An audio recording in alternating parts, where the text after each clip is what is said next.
സ്വാഗതം എല്ലാവർക്കും. വളരെ പ്രധാനപ്പെട്ട ഒരു ക്ലാസ്സിലേക്ക് നമ്മൾ ഇന്ന് ചർച്ച ചെയ്യുന്നത്, നിങ്ങൾ കേട്ടിട്ട് കാറ്റഗറി 1ന്റെ സിലബസ് എടുത്ത് നോക്കിയാൽ, അതിൽ EVSന്റെ സിലബസ് എടുത്ത് നോക്കിയാൽ അവിടെ പ്രധാനമായിട്ടും മെൻഷൻ ചെയ്തിരിക്കുന്ന ഒരു ടോപ്പിക്കാണ് ഫസ്റ്റ് എയ്ഡ് എന്ന് പറയുന്നത്, അല്ലെ? പ്രഥമ ശുശ്രൂഷ എന്ന് പറയുന്ന ഒരു ഭാഗം. അതിൽ തന്നെ അതിന്റെ കൂടെ തന്നെ പ്രഥമ ശുശ്രൂഷ കിറ്റുകളും അതിനുള്ള കാര്യങ്ങളെ കുറിച്ചൊക്കെ ഡീറ്റെയിൽ ആയിട്ട് പറയുന്നുണ്ട്. അപ്പോൾ നമ്മൾ എന്ത് ചെയ്യുന്നുണ്ട്, ഇന്നത്തെ ഈ ഒരു ക്ലാസ്സിൽ പ്രഥമ ശുശ്രൂഷയെ കുറിച്ചുള്ള ഏറ്റവും ഡീറ്റെയിൽ ആയിട്ടുള്ള ആധികാരികമായിട്ടുള്ള കാര്യങ്ങളാണ് നമ്മൾ ചർച്ച ചെയ്യാൻ വേണ്ടിയിട്ട് പോകുന്നത്. ഓക്കെ, അപ്പോൾ എല്ലാ ക്വസ്റ്റ്യൻ പേപ്പറിലും ഒരു ക്വസ്റ്റ്യൻ എന്ത് വരുന്നുണ്ട്, ഈ പറയുന്ന ഫസ്റ്റ് എയ്ഡ് കണക്ട് ചെയ്തുകൊണ്ട് വരാറുണ്ട്. അപ്പോൾ നമ്മളിപ്പോൾ ഡിസ്കസ് ചെയ്യുന്ന കാര്യങ്ങൾ എന്ന് പറയുന്നത്, നമുക്കറിയാം പ്രഥമ ശുശ്രൂഷയെ കുറിച്ചൊക്കെ ആധികാരികമായിട്ട് പറയുന്നത് നമ്മുടെ കേരള സ്റ്റേറ്റ് ഡിസാസ്റ്റർ മാനേജ്മെന്റ് അതോറിറ്റിയിലാണ്, അല്ലേ? നമ്മുടെ ദുരന്ത നിവാരണ അതോറിറ്റി ആണ് ഇതിനെക്കുറിച്ചൊക്കെ ഡീറ്റെയിൽ ആയിട്ട് കാര്യങ്ങളൊക്കെ പറയുക. അപ്പോൾ ഈ പറഞ്ഞ ദുരന്ത നിവാരണ അതോറിറ്റിയുടെ വെബ്സൈറ്റിൽ നിങ്ങൾ പോയി കഴിഞ്ഞാൽ അവിടെ പ്രഥമ ശുശ്രൂഷയുമായി ബന്ധപ്പെട്ടുകൊണ്ടുള്ള ആധികാരികമായിട്ടുള്ള കാര്യങ്ങൾ അവരവിടെ പബ്ലിഷ് ചെയ്തിട്ടുണ്ട്. അതാണ് നമ്മളിപ്പോൾ ചർച്ച ചെയ്യുന്നത്. ഓക്കെ, അപ്പോൾ പിന്നെ നമുക്ക് മറ്റൊരു ക്വസ്റ്റ്യനും മിസ്സാവാത്ത രീതിയിൽ തന്നെ എല്ലാ ആധികാരികമായിട്ടുള്ള കാര്യങ്ങളൊക്കെ നമുക്ക് എന്ത് ചെയ്യാൻ പറ്റും, ഈ ഒരു കാര്യം ഇതിൽ നിന്ന് നമുക്ക് ഇന്നത്തെ ഒരു സെഷനിൽ നിന്ന് നമുക്ക് മനസ്സിലാക്കി എടുക്കാൻ വേണ്ടി പറ്റും. ക്ലിയർ? അപ്പോൾ അധികം ഒന്നും പറയുന്നില്ല. നിങ്ങൾ എന്ത് ചെയ്യുക, പ്രധാനപ്പെട്ട പോയിന്റുകളൊക്കെ ആയിട്ട് നിങ്ങൾക്ക് തോന്നുന്ന കാര്യങ്ങളൊക്കെ എന്ത് ചെയ്യുക, ഇവിടെ നോട്ട് ചെയ്ത് വെക്കുക. നിങ്ങൾ നോട്ട് ചെയ്ത് വെക്കുക. പിന്നെ പ്രഥമ ശുശ്രൂഷ എന്ന് പറഞ്ഞാൽ ഏറെക്കുറെ ഭൂരിഭാഗവും നിങ്ങൾക്ക് അറിയുന്ന കാര്യങ്ങൾ തന്നെ ആയിരിക്കും. കാരണം നമുക്ക് എല്ലാവർക്കും അറിയുന്ന തന്നെയാണ്, നമ്മളൊക്കെ ചെയ്തിരിക്കുന്ന കാര്യങ്ങളൊക്കെ തന്നെയാണ് ഇതിൽ വരുന്നത്. പിന്നെ പല മേഖലകളിൽ നമ്മൾ ഇവിടെ പറയുന്നത് മാത്രമേ ഉള്ളൂ. അപ്പോൾ ഇവിടെ നോക്കുക, പ്രഥമ ശുശ്രൂഷ എന്ന് നമ്മൾ ഈ ടൈറ്റിൽ കാണുമ്പോൾ തന്നെ നിങ്ങൾക്ക് മനസ്സിലായിട്ടുണ്ട്. ഇവിടെ കുറേ കാര്യങ്ങൾ, എന്തൊക്കെ ചിത്രങ്ങളൊക്കെ തന്നിട്ടുണ്ട്. അതൊക്കെ നമുക്ക് നോക്കാം, വരും പേജുകളിൽ വരുന്നുണ്ട്. അപ്പോൾ എന്താണ് പ്രഥമ ശുശ്രൂഷ എന്നുള്ളതാണ് നമ്മൾ ആദ്യം മനസ്സിലാക്കാൻ വേണ്ടി പോകുന്നത്. എന്താണ് പ്രഥമ ശുശ്രൂഷ അല്ലെങ്കിൽ ഫസ്റ്റ് എയ്ഡ് എന്ന് പറയുന്നത്? ഒന്നുമില്ല, വളരെ സിമ്പിൾ ആയിട്ട് മനസ്സിലാക്കി ഇത്രയേ ഉള്ളൂ. ഒരു അപകടം നടന്നാൽ ഉടൻ ആ അപകടം നടന്ന അല്ലെങ്കിൽ ആ ഒരു സംഭവ സ്ഥലത്ത് നമ്മൾ പോയിട്ട് അപകടം സംഭവിച്ച ആൾക്ക് ജീവൻ രക്ഷിക്കാൻ വേണ്ടിയിട്ട്, ആളുടെ ജീവൻ രക്ഷിക്കാൻ വേണ്ടിയിട്ട് നമ്മൾ ആദ്യം ചെയ്യുന്ന പ്രാഥമികമായി ചെയ്യുന്ന പ്രവർത്തനങ്ങൾ എന്തൊക്കെയാണോ അതിനെയാണ് നമ്മൾ പ്രഥമ ശുശ്രൂഷ എന്ന് പറയുക. ഓക്കെ, അപ്പൊ ജീവൻ രക്ഷിക്കുക എന്ന് പറഞ്ഞാൽ അയാളെ എന്ത് ചെയ്യണം, ഒരു ചെറിയ സമയത്തിനുള്ളിൽ തന്നെ തൊട്ടടുത്ത ഹോസ്പിറ്റൽ ആശുപത്രിയിലേക്കോ അല്ലെങ്കിൽ ഡോക്ടറുടെ സേവനവും ലഭ്യമാക്കണം. അതിന്റെ ഇടയിൽ നമുക്ക് എന്തൊക്കെ കാര്യങ്ങൾ അദ്ദേഹത്തിന് ജീവൻ രക്ഷിക്കാൻ വേണ്ടി കൊടുക്കാൻ പറ്റുമോ അതിനൊക്കെയാണ് നമ്മൾ പൊതുവായിട്ട് പ്രഥമ ശുശ്രൂഷ എന്ന് പറയുക.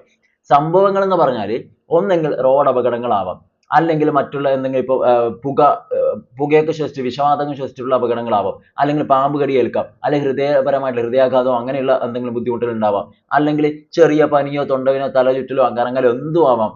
എന്തായാലും ജീവൻ പോകുന്ന രീതിയിലുള്ള ബുദ്ധിമുട്ടുകളാണെങ്കിൽ അതിന് നമ്മൾ എന്ത് ചെയ്യുന്നു, അവരുടെ ജീവൻ രക്ഷിക്കാൻ വേണ്ടിയിട്ടുള്ള നമ്മൾ കുറച്ച് പ്രവർത്തനങ്ങൾ ഏറ്റവും പ്രാഥമികമായിട്ട് ചെയ്യുന്നു. അതിനാണ് പ്രാഥമിക എന്ന് പറയുന്നത്, നമ്മൾ ഈ ഫസ്റ്റ് എയ്ഡ് എന്ന് പറയുന്നത്. ഓക്കെ, പ്രഥമ ശുശ്രൂഷ, പ്രാഥമികമായി നൽകുന്ന ശുശ്രൂഷ എന്നുള്ള രീതിയിൽ നമ്മൾ പറയുന്നത്. അതാണ് ഇവിടെ ഫസ്റ്റ് പോയിന്റ് ആയിട്ട് കൊടുത്തു. നോക്കിയേ, ഒരു അപകടം നടന്നാലുടൻ ആദ്യം സംഭവ സ്ഥലത്ത് എത്തുന്നയാൾ അപകടം പിണഞ്ഞയാളെ രക്ഷിക്കാനായി ചെയ്യേണ്ടി വരുന്ന പ്രാഥമിക പ്രവർത്തനങ്ങളാണ് പ്രഥമ ശുശ്രൂഷ. ആദ്യം ചെയ്യേണ്ട കാര്യങ്ങൾ മനസ്സിലായല്ലോ. അടുത്ത പോയിന്റ് നോക്കാം. അപകടത്തിൽപ്പെട്ടയാളെ ആശുപത്രിയിലോ ഡോക്ടറുടെ അടുക്കലോ എത്തിക്കുന്നതിന്റെ ഇടയിലുള്ള സമയത്താണ് സാധാരണ പ്രഥമ ശുശ്രൂഷ നൽകാറുള്ളത്. ഒരാളുടെ ആരോഗ്യനില അപകടമാവുന്ന ഏത് സന്ദർഭത്തിലും പ്രഥമ ശുശ്രൂഷ വേണ്ടി വരാം എന്നാണ് പറഞ്ഞത്. എന്ന് പറഞ്ഞാൽ നമ്മൾ അദ്ദേഹത്തെ കോരിയെടുത്ത് നമ്മൾ വണ്ടിയിലാക്കിയിട്ട് കൊണ്ടുപോകുന്നതിനിടയിൽ ചെയ്യുന്നു എന്നുള്ളത് മാത്രമല്ല അർത്ഥം. ചിലപ്പോൾ നമുക്ക് എന്ത് ചെയ്യേണ്ട, ഒരു അപകടം നടന്ന ആ സ്ഥലത്ത് നിന്ന് വെച്ച് നമുക്ക് എന്തെങ്കിലും കൊടുക്കേണ്ടി വരും, അല്ലെ? ഇപ്പൊ പെട്ടെന്ന് ഒരാൾ കുഴഞ്ഞു വീഴുന്നു, അദ്ദേഹത്തെ നമുക്ക് ഹോസ്പിറ്റലിലേക്ക് എത്തിക്കാൻ പറ്റും, പക്ഷെ അടുത്തൊന്നല്ല ഹോസ്പിറ്റലെങ്കിൽ കുറച്ചധികം ട്രാവലിംഗ് വരും. അപ്പോൾ ആ ഒരു സമയത്ത് നിന്നല്ല, ആ വീണ ഉടനെ തന്നെ നമുക്ക് എന്ത് ചെയ്യാൻ പറ്റും, ചിലപ്പോൾ നമ്മൾ ഇതിനെക്കുറിച്ച് അറിയുന്ന ഒരാളാണെങ്കിൽ CPR ഒക്കെ കൊടുത്ത് നമുക്ക് എന്ത് ചെയ്യാൻ പറ്റും, ജീവൻ രക്ഷിക്കാൻ വേണ്ടി പറ്റും. അങ്ങനെയുള്ള കാര്യങ്ങളൊക്കെയാണ് ഇവിടെ വരിക. ക്ലിയർ? അപ്പോൾ നമുക്ക് അതിന്റെ ഡീറ്റെയിൽ ആയിട്ട് പറയുന്നുണ്ട്. ഓക്കെ, എല്ലാ കാര്യങ്ങളും വരുന്നുണ്ട്. അതിൽ ഫസ്റ്റ് പറഞ്ഞു നോക്കുക, പ്രഥമ ശുശ്രൂഷയുടെ ലക്ഷ്യങ്ങൾ എന്തൊക്കെയാണെന്നാണ് ചോദിക്കുന്നത്. എന്ത് ആയാലും അതിന്റെ ആത്യന്തികമായിട്ടുള്ള ലക്ഷ്യം എന്ന് വെച്ചാൽ ജീവൻ രക്ഷിക്കൽ തന്നെയാണ്, നിങ്ങൾക്ക് എല്ലാവർക്കും മനസ്സിലായിട്ടുണ്ടാവും. അപ്പോൾ അതിന്റെ ലക്ഷ്യങ്ങൾ എന്തൊക്കെയാണ് എന്നുള്ള കാര്യങ്ങൾ ഇവിടെ കൃത്യമായിട്ട് കൊടുത്തിട്ടുണ്ട്. ഫസ്റ്റ് നോക്കിയേ, ജീവൻ നിലനിർത്തുക എന്നുള്ളത് തന്നെയാണ് ആദ്യത്തെ ലക്ഷ്യം. എന്ന് വെച്ചാൽ എന്തിനാണ്, ജീവൻ നിലനിർത്തൽ തന്നെയാണ് നമ്മുടെ ലക്ഷ്യം, അല്ലെ? അതിനു വേണ്ടിയിട്ടാണല്ലോ നമ്മൾ ഫസ്റ്റ് എയ്ഡ് ഒക്കെ കൊടുക്കുന്നത്. ഏറ്റവും പ്രധാനപ്പെട്ടതും മറ്റെന്തിനേക്കാളും ആദ്യം പരിഗണിക്കേണ്ടതുമായി, അതായത് പ്രാഥമികമായിട്ടായാലും ദ്വിതീയമായിട്ടായാലും തൃതീയമായിട്ടായാലും നമ്മൾ ആദ്യം പരിഗണിക്കപ്പെടേണ്ടത് എന്തിനു തന്നെയാണ്, ജീവൻ നിലനിർത്തുക എന്നുള്ള കാര്യത്തിൽ തന്നെയാണ്. അതാണ് ഇവിടെ പറയുന്ന ഒന്നാമത്തെ ലക്ഷ്യം, ജീവൻ നിലനിർത്തുക എന്നുള്ളതാണ് പ്രഥമ ശുശ്രൂഷയുടെ ആദ്യത്തെ ലക്ഷ്യമായിട്ട് നമുക്ക് പറയാൻ പറ്റും. ഓക്കെ, അപ്പൊ ആർക്കാണോ ഒരു അപകടം സംഭവിച്ചത് അദ്ദേഹത്തിന്റെ ജീവൻ രക്ഷിക്കുക എന്നുള്ളതാണ് നമ്മുടെ ഏറ്റവും പ്രധാനമായ കാര്യം. അടുത്തത്, അവസ്ഥ മോശമാകാതിരിക്കുക എന്നുള്ളതാണ് രണ്ടാമത്തെ കാര്യം. അവസ്ഥ മോശമാവാതിരിക്കുക. എന്തെങ്കിലും ഒന്ന് പറ്റിക്കഴിഞ്ഞാൽ നമ്മളൊരു കാര്യം ചെയ്തുകൊണ്ട് അവിടെ ഇരിക്കുന്നു എന്നുള്ളതല്ല, എത്രയും പെട്ടെന്ന് തന്നെ നമുക്ക് എന്ത് ചെയ്യണം, വൈദ്യസഹായം നമ്മൾ നൽകണം. അതാണ് ഇവിടെ പറഞ്ഞത്. അപകടത്തിൽപ്പെട്ടയാളുടെ അവസ്ഥ മറ്റു കാരണങ്ങൾ മൂലം മോശമാവാതിരിക്കുക. നമ്മൾ ഫസ്റ്റ് എയ്ഡ് കൊടുത്തുകൊണ്ടിരിക്കുമ്പോൾ തന്നെ നമ്മൾ എന്ത് ചെയ്യേണ്ടി വരും, പെട്ടെന്ന് ഒരു ആംബുലൻസിനോ അല്ലെങ്കിൽ മറ്റൊരു വാഹന സൗകര്യമോ കാര്യങ്ങളൊക്കെ എടുത്ത് നമ്മൾ പെട്ടെന്ന് ഹോസ്പിറ്റലിലേക്ക് എത്തിക്കാനുള്ള കാര്യങ്ങളും കൂടെ നമ്മൾ ചെയ്യേണ്ടതായിട്ട് വരും. ഇതാണ് രണ്ടാമത്തെ ലക്ഷ്യമായിട്ട് വരുന്നത്, അവസ്ഥ മോശമാവാതിരിക്കുക. ഇതൊക്കെ ക്വസ്റ്റ്യൻ ആയിട്ട് വരും. എങ്ങനെയാണ്, ചിലപ്പോൾ ലക്ഷ്യങ്ങളിൽ പെടാത്തത് ഏത്, അല്ലെങ്കിൽ ചുവടെ പറയുന്നതിൽ പ്രഥമ ശുശ്രൂഷയുടെ ലക്ഷ്യങ്ങൾ ഏതൊക്കെയാണെന്നൊക്കെ ചോദിച്ചുകൊണ്ടൊക്കെ ക്വസ്റ്റ്യൻ വന്നേക്കാം. ഓക്കെ, സിമ്പിൾ ആയിട്ടേ വരൂ. അടുത്ത ക്വസ്റ്റ്യൻ അല്ല അടുത്ത പോയിന്റിലേക്ക് വരാം. ഇതാ ആരോഗ്യം വീണ്ടെടുക്കാൻ സഹായിക്കുക. ഇതാണ് അടുത്തത്, ആരോഗ്യം വീണ്ടെടുക്കാൻ സഹായിക്കുക അല്ലെ. ആദ്യം നമ്മൾ ജീവൻ രക്ഷിക്കുന്നു, പിന്നെ അവസ്ഥ മോശമാവാതിരിക്കാൻ ഉള്ള കാര്യങ്ങൾ നമ്മൾ ചെയ്തു, പിന്നെന്താണ് ആരോഗ്യം വീണ്ടെടുക്കാൻ സഹായിക്കുക എന്നുള്ളതാണ് അടുത്ത വളരെ പ്രധാനപ്പെട്ട പോയിന്റ്. അതായത് പ്രാഥമിക ശുശ്രൂഷ അസുഖത്തിൽ നിന്നോ അപകടാവസ്ഥയിൽ നിന്നോ ആരോഗ്യം വീണ്ടെടുക്കാൻ സഹായിക്കേണ്ടതുമാണ്. ഓക്കെ, ചില അവസരങ്ങളിൽ പ്രഥമ ശുശ്രൂഷ കൊണ്ട് തന്നെ മേൽ പറഞ്ഞ അവസ്ഥ കൈവരിക്കാവുന്നതാണ് എന്നും കൂടി പറയുന്നുണ്ട്. ചില കാര്യങ്ങളൊക്കെ നമുക്ക് എന്ത് ചെയ്യാൻ പറ്റും, പറഞ്ഞ ഫസ്റ്റ് എയ്ഡ് കൊടുത്താൽ തന്നെ നമുക്ക് എന്ത് ചെയ്യാൻ പറ്റും, അവരുടെ ജീവൻ പെട്ടെന്ന് തന്നെ പൂർവാധികം ശക്തിയോടെ നമുക്ക് തിരിച്ചെത്തിക്കാൻ വേണ്ടി പറ്റും, ആരോഗ്യം വീണ്ടെടുക്കാൻ വേണ്ടി പറ്റും എന്നാണ് പറയുന്നത്. ക്ലിയർ? അപ്പോൾ ആരോഗ്യം വീണ്ടെടുക്കാൻ സഹായിക്കുക എന്നുള്ളതാണ് അടുത്ത ഒരു ലക്ഷ്യമായിട്ട് വരുന്നത്. ഇതാണ് ഏറ്റവും പ്രധാനപ്പെട്ട ലക്ഷ്യങ്ങളായിട്ട് വരുന്നത് പ്രഥമ ശുശ്രൂഷയുടെ. ഓക്കെ, ഫസ്റ്റ് അത്രയേ ഉള്ളൂ. നെക്സ്റ്റ്, പ്രഥമ ശുശ്രൂഷ കിറ്റിൽ എന്തെല്ലാം ഉണ്ട് എന്നാണ് നമ്മളോട് ചോദിച്ചത്. അത് നമ്മൾ കൃത്യമായിട്ട് മനസ്സിലാക്കി വെക്കണം. ഇത് നമ്മുടെ സിലബസിൽ പ്രത്യേകം പറയുന്നുണ്ട്. മനസ്സിലായില്ലേ? അപ്പൊ നമ്മുടെ കിറ്റ് ഇങ്ങനെയാണ് ഉണ്ടാവുന്നത്. ഇതാണ് ഒരു പ്രഥമ ശുശ്രൂഷ കിറ്റ് എന്ന് പറയുന്ന സാധനം. ഇത് നിങ്ങളൊന്ന് മനസ്സിലാക്കി വെക്കുക ആദ്യം. നോക്കിയേ, ഫസ്റ്റ് എയ്ഡ് അതിന്റെ കിറ്റാണ്, ഒരു ബാഗ് പോലെയാണ്. അതിൽ എന്തൊക്കെ കാര്യങ്ങൾ നിരത്തിയിട്ടുണ്ട്. ഇവിടെ കണ്ടാൽ തന്നെ മനസ്സിലാവും. ബാൻഡേഡ് ഉണ്ട് അല്ലേ, സിസേഴ്സ്, പ്രത്യേക തരം കത്രികകളുണ്ട്, പിന്നെ എന്തൊക്കെ ലോഷനും കാര്യങ്ങളൊക്കെ ഉണ്ട്, പിന്നുണ്ട്, അങ്ങനെ പല കാര്യങ്ങളുണ്ട്. ഗ്ലൗസ് ഉണ്ടാവും അല്ലെ, ബാഗ്, അതിന് ആവശ്യമായിട്ടുള്ള മറ്റ് ഓയിൽമെന്റ്സും അതുപോലെ തന്നെ ആന്റിസെപ്റ്റിക് ആയിട്ടുള്ള കാര്യങ്ങൾ എന്തൊക്കെയോ ഉണ്ടാവും. ആ കാര്യങ്ങൾ ഡീറ്റെയിൽ ആയിട്ട് നമുക്ക് ഇവിടെ കൊടുത്തിട്ടുണ്ട്, നോക്കാം. ഇത് കൃത്യമായിട്ട് നിങ്ങൾ അറിഞ്ഞിരിക്കണം. ഇതാ ഒന്നാമത്തെ കാര്യം, അണുവിമുക്തമായ ബാൻഡേജ്, പ്ലാസ്റ്റർ എന്നാണ് പറയുന്നത്. ഓക്കെ, അണുവിമുക്തമായിട്ടുള്ള ബാൻഡേജും പ്ലാസ്റ്ററും ആ ഒരു കിറ്റിൽ ഉണ്ടാവും. പിന്നെ നോക്കിയേ, ഒടിവ് സംഭവിച്ചാൽ കെട്ടാനുള്ള സ്കെയില്. ഒരാൾക്ക് ഒരു അപകടം വന്നിട്ട് ഒരു ആക്സിഡന്റിൽ കൈ ഒന്ന് വീണിട്ടോ എന്തെങ്കിലും ആവട്ടെ, ഒടിവ് സംഭവിച്ചിട്ടുണ്ടെങ്കിൽ അത് കെട്ടാൻ ആവശ്യമായിട്ടുള്ള ഒരു സ്കെയില് അതിന്റെ കൂടെ ഉണ്ടാവും. അണുവിമുക്തമായ പഞ്ഞി, നമ്മുടെ കോട്ടൺ ഉണ്ടല്ലോ, അണുവിമുക്തമായിട്ടുള്ള പഞ്ഞി ഉണ്ടാവണം. ആന്റിബൈക്കോട്ടിക് ഓയിൻമെന്റ്സുകൾ ഉണ്ടാവണം. ആന്റിബൈക്കോട്ടിക് ഓയിൻമെന്റ് ഉണ്ടല്ലോ, പുരട്ടാനായിട്ടുള്ള ഓയിൻമെന്റ്സുകളൊക്കെ ഉണ്ടാവും. മുറിവ് വൃത്തിയാക്കാനുള്ള ആന്റിസെപ്റ്റിക് മരുന്നുകൾ, അതായത് ഡെറ്റോള്, ബെറ്റഡിൻ ഒക്കെ പോലുള്ള പിന്നെ ആന്റിസെപ്റ്റിക് ഉണ്ട്. നമ്മൾ വീട്ടിലൊക്കെ ഡെറ്റോളൊക്കെ ഉപയോഗിക്കാറുണ്ടല്ലോ. ഇപ്പോൾ മുറിവൊക്കെ പറ്റിക്കഴിഞ്ഞാൽ നമ്മൾ എന്ത് ചെയ്യും, അത് ഉപയോഗിച്ചുകൊണ്ട് ക്ലീൻ ചെയ്യാറുണ്ട് അല്ലെ, ക്ലീൻ ചെയ്യാറുണ്ട്. അണുനാശിനികളാണ്. അപ്പോൾ മുറിവ് വൃത്തിയാക്കാനുള്ള ആന്റിസെപ്റ്റിക് മരുന്നുകൾ എന്തായാലും ആ കിറ്റിൽ ഉണ്ടാവും. ഈ പറഞ്ഞ എന്തൊക്കെ ആയിട്ടുണ്ടാവും. പിന്നെ വിവിധ അളവിലുള്ള റോളർ ബാൻഡുകൾ ചുറ്റുന്നത്. ഓക്കെ, വിവിധ അളവുകളിലുള്ള റോളർ ബാൻഡുകൾ ഇതിലുണ്ടാവും. കത്രികകൾ, അതുപോലെ പെൻ ടോർച്ച്, കത്രിക സിസേഴ്സ് ഉണ്ടാവും, അതുപോലെ പെൻ ടോർച്ചുകൾ ഉണ്ടാവും. ഓക്കെ, ഗ്ലൗസ് ഉണ്ടാവും, പിന്നെ സേഫ്റ്റി പിന്ന്, പിന്നെ തെർമോമീറ്റർ ഉണ്ടാവും, ഹീറ്റൊക്കെ ചെക്ക് ചെയ്യാൻ വേണ്ടിയിട്ടുണ്ടാവും. ശുചീകരണ സഹായി അഥവാ സോപ്പ് ഉണ്ടാവും. ഓക്കെ, ശുചീകരണ സഹായി എന്ന് കോമൺ ആയിട്ട് പറയും, നമ്മുടെ സോപ്പ് തന്നെയാണ് ഉദ്ദേശിക്കുന്നത്. മനസ്സിലായില്ലേ? പിന്നെ ഫസ്റ്റ് എയ്ഡിനെ കുറിച്ചുള്ള ലഘു ലേഖ കൂടെ ആ ഒരു കിറ്റിൽ ഉണ്ടാവും എന്നാണ്. ഇതൊക്കെ നമ്മുടെ കയ്യിൽ ഉണ്ടാവും എന്നുള്ളതല്ല മനസ്സിലാക്കുന്നത്. ഇവർ ഫസ്റ്റ് എയ്ഡ് കിറ്റ് എന്ന് പറഞ്ഞാൽ അതിന് ഒഫീഷ്യൽ ആയിട്ട് എന്തൊക്കെ കാര്യങ്ങളാണ് അംഗീകരിച്ച രീതിയിൽ ഉള്ളതെന്നാണ് ഇവിടെ പറഞ്ഞിട്ടുള്ളത്. മനസ്സിലായില്ലേ? ഫസ്റ്റ് എയ്ഡിനെ കുറിച്ചുള്ള ഒരു ലഘു ലേഖയും കൂടി അതിലുണ്ടാവും. ക്ലിയർ? അതായത് അത് വായിച്ചാലും ആളുകൾക്ക് എന്താ ചെയ്യേണ്ടതെന്നുള്ളൊരു ധാരണ കിട്ടും എന്നുള്ളതാണ് അവിടെ നിന്ന് മനസ്സിലാക്കേണ്ടത്. അപ്പോൾ നിങ്ങൾക്ക് എന്തായാലും ഇതിനെക്കുറിച്ചൊരു ഐഡിയ കിട്ടിയിട്ടുണ്ടാവും. ഫസ്റ്റ് എയ്ഡ് കിറ്റിൽ പ്രധാനമായിട്ടും എന്തൊക്കെയാണ് അടങ്ങിയിരിക്കുന്നത് എന്നുള്ളൊരു ഐഡിയ നിങ്ങൾക്ക് എന്തായാലും കിട്ടിയിട്ടുണ്ടാവും അല്ലേ? ബുദ്ധിമുട്ടൊന്നുമില്ലല്ലോ. അപ്പോൾ അത് നിങ്ങൾ എന്ത് ചെയ്യുക, ഒന്ന് നോട്ട് ചെയ്ത് വെക്കുക, അല്ലെങ്കിൽ 2 തവണ 3 തവണ ഒന്ന് വായിച്ചു കഴിഞ്ഞാൽ തന്നെ നിങ്ങൾക്ക് എന്ത് ചെയ്യാൻ പറ്റും, ഈ പറഞ്ഞ കാര്യങ്ങളൊക്കെ നിങ്ങൾക്ക് ഒരു ഐഡിയ കിട്ടും. ക്ലിയർ? എന്തൊക്കെയാണെന്ന് നമുക്ക് ലോജിക്ക് വെച്ച് പറയാവുന്നേ ഉള്ളൂ. അതിൽ തീരെ കിട്ടാത്ത കാര്യങ്ങളെല്ലാം മാത്രം മനസ്സിലാക്കി വെച്ചാൽ, തെർമോമീറ്റർ അല്ലെ, സോപ്പ് ഉണ്ട, സേഫ്റ്റി പിന്നെ, ഗ്ലൗസ്, കത്രിക, പെൻ ടോർച്ച് അല്ലെ, വിവിധ അളവിലുള്ള റോളർ ബാൻഡേജുകൾ, ഇങ്ങനെ കറക്കി നമ്മൾ റോള് രൂപത്തിലുള്ള കാര്യങ്ങളില്ലേ, ബാൻഡേഡുകൾ, അതൊക്കെ ഉണ്ടാവും.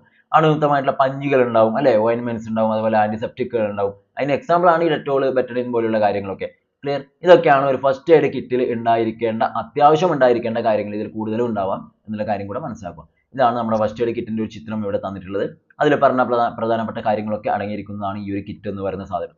ഓക്കെ, ഇപ്പൊ നിങ്ങൾ ഒരു ബസ്സിൽ പോവുകയാണെങ്കിലും മറ്റൊന്ന് വാഹനത്തിലായാലും എല്ലാം എന്തുണ്ടാവും, ഈ ഫസ്റ്റ് എയ്ഡ് കിറ്റ് പറഞ്ഞിട്ട് ചെറിയൊരു ബോക്സ് എങ്കിലും ഉണ്ടാവും, പ്രധാനപ്പെട്ട ഈ പറഞ്ഞ ഓയിൽമെന്റ്സും കോട്ടനും കാര്യങ്ങളൊക്കെ അടങ്ങിയിരിക്കുന്നത്. ക്ലിയർ? അതൊക്കെ ഉണ്ടെങ്കിൽ നമ്മൾ ഈ പൊതുഗതാഗതത്തിനൊക്കെ അതിന്റെ പെർമിറ്റും കാര്യങ്ങളൊക്കെ കൊടുക്കും എന്നുള്ള കാര്യം കൂടെ മനസ്സിലാക്കാം. സ്കൂളുകളിലായാലും എല്ലായിടത്തും ഈ ഒരു കിറ്റ് ഉണ്ടായിരിക്കണം എന്നാണ് പറയാറുള്ളത്. അടുത്തത്, ഹൃദയസ്തംഭനം അല്ലെങ്കിൽ അതിന്റെ പ്രഥമ ശുശ്രൂഷയെ കുറിച്ചാണ് നമ്മളിനി പറയുന്നത്. നമ്മളിനി ഓരോ അസുഖങ്ങൾ, ഓരോ അവസ്ഥകളെ കുറിച്ച് നമ്മൾ പറയും. അതുമായി ബന്ധപ്പെട്ട് എന്തൊക്കെ ചെയ്യണം എന്നുള്ള കാര്യങ്ങളാണ് ഇനി വരുന്ന പേജുകളിൽ നമ്മൾ പഠിക്കാൻ വേണ്ടി പോകുന്നത്, നമ്മൾ നോക്കാൻ പോകുന്നത്. ഒന്നാമത് ഹൃദയസ്തംഭനമാണ്. സ്തംഭനം ഉണ്ടായി കഴിഞ്ഞാൽ എന്തൊക്കെ ചെയ്യണം നോക്കാം. ഹൃദയസ്തംഭനവും ശ്വാസോച്ഛ്വാസവും നിലച്ച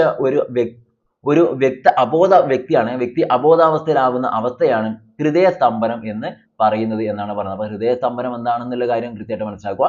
ഹൃദയസ്പന്ദനവും ശ്വാസോച്ഛ്വാസവും നിലച്ച ഒരു വ്യക്തി അബോധാവസ്ഥയിലാവുന്ന അവസ്ഥയാണ് ഹൃദയസ്തംഭനം എന്ന് നമ്മൾ പറയുന്നത്. ക്ലിയർ? അപ്പൊ നമ്മൾ ഹേർട്ട് ബീറ്റ് ഉണ്ടല്ലോ, സ്പന്ദനം, അതുമില്ല, പിന്നെ നമുക്ക് ശ്വാസം എടുക്കാനൊന്നും പറ്റുന്നില്ല, അതൊക്കെ നിലച്ചിട്ടുള്ള ഒരു അവസ്ഥ, ഒരു വ്യക്തിയുടെ ഒരു അവസ്ഥയുണ്ട്. അതിനാണ് നമ്മൾ എന്താ പറയുക, ഈ പറഞ്ഞ ഹൃദയസ്തംഭനം എന്ന് നമ്മൾ പറയുന്നത്. ക്ലിയർ? ഇനിതാ, ഒരു വ്യക്തി നമ്മുടെ മുന്നിൽ കുഴഞ്ഞു വീണാൽ എന്ത് ചെയ്യണം എന്നാണ് ഇനി അടുത്ത പറയാൻ പോകുന്നത്. ഇങ്ങനെയൊക്കെയുള്ള ഒരു അവസ്ഥയാകുമ്പോൾ അദ്ദേഹം എന്ത് ചെയ്യും, പെട്ടെന്ന് തന്നെ കുഴഞ്ഞു വീഴും. നമ്മൾ ന്യൂസിലെല്ലാം കാണുന്നുണ്ടല്ലോ, കുഴഞ്ഞു വീണ് മരിച്ചു അല്ലെങ്കിൽ കുഴഞ്ഞു വീണ് ഹോസ്പിറ്റലായി എന്നൊക്കെ പറഞ്ഞ് പറയാറുണ്ട്. അതല്ല ഈ ഒരു കണ്ടീഷനാണ് ഉണ്ടാവുക. ഈ ഒരു അവസ്ഥയിൽ എത്തുമ്പോൾ നമുക്ക് എന്ത് ചെയ്യാൻ പറ്റും, അതിനാവശ്യമായിട്ടുള്ള ഫസ്റ്റ് എയ്ഡ് കൊടുത്താൽ ഒരു പരിധി വരെ രക്ഷിക്കാൻ വേണ്ടി പറ്റും, ജീവൻ നിലനിർത്താൻ പറ്റും എന്നാണ് പറയുന്നത്. നോക്കാം. അപ്പൊ ഇതാ, ഒരു വ്യക്തി നമ്മുടെ മുന്നിൽ കുഴഞ്ഞു വീണാൽ എന്ത് ചെയ്യണം എന്ന് നോക്കാമെന്നാണ് പറയുന്നത്. അപ്പൊ കുഴഞ്ഞു വീണെന്ന് വിചാരിക്കുക, എന്താണ് നമുക്ക് ചെയ്യാൻ പറ്റുക? നോക്കിയേ, കുഴഞ്ഞു വീണ വ്യക്തിയെ സമീപിക്കുന്നതിന് മുൻപേ നമ്മൾക്ക് എന്തെങ്കിലും തരത്തിലുള്ള അപകടം സംഭവിക്കാൻ സാധ്യത ഉണ്ടോ എന്ന് നോക്കുക. ഓക്കെ, അതായത് ഇപ്പൊ ചിലപ്പോൾ പെട്ടെന്ന് ഇലക്ട്രിക് ഷോക്കെല്ലാം അടിച്ച് ഇങ്ങനെ വീഴുന്നവരൊക്കെ ഉണ്ടാവും.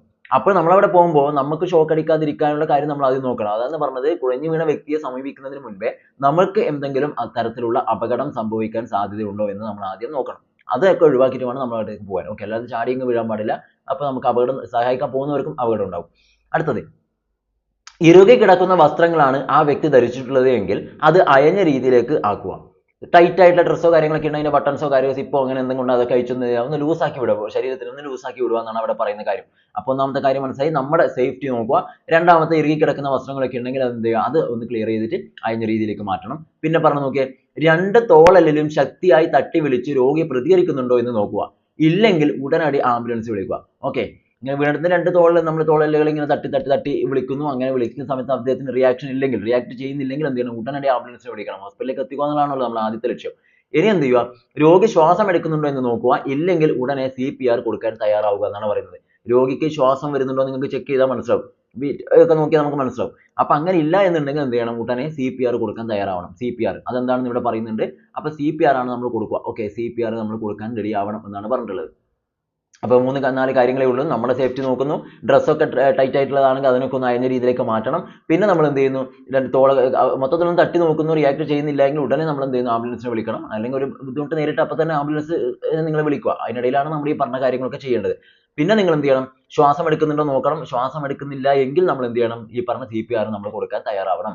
അപ്പോൾ അത് എല്ലാവർക്കും കൊടുക്കാൻ പറ്റില്ല, അതിനെക്കുറിച്ച് അറിയുന്നവർക്ക് മാത്രമേ എന്ത് ചെയ്യാൻ പറ്റൂ, CPR കൊടുക്കാൻ പറ്റൂ. അപ്പോൾ അത് നമ്മൾ കൃത്യമായിട്ട് ഒന്ന് മനസ്സിലാക്കാം ഇവിടെ. എന്നിട്ട് നിങ്ങൾ എന്ത് ചെയ്യും, അതുമായി ബന്ധപ്പെട്ട വീഡിയോ ആയിട്ടുള്ള വിഷ്വലൈസേഷൻ ഒക്കെ യൂട്യൂബിൽ കിട്ടും. ജസ്റ്റ് ഒന്ന് സെർച്ച് ചെയ്ത് മനസ്സിലാക്കുന്നത് നല്ലതായിരിക്കും. CPR കൊടുക്കേണ്ട വിധം ഇവിടെ കൊടുത്തിട്ടുണ്ട്, നോക്കാം.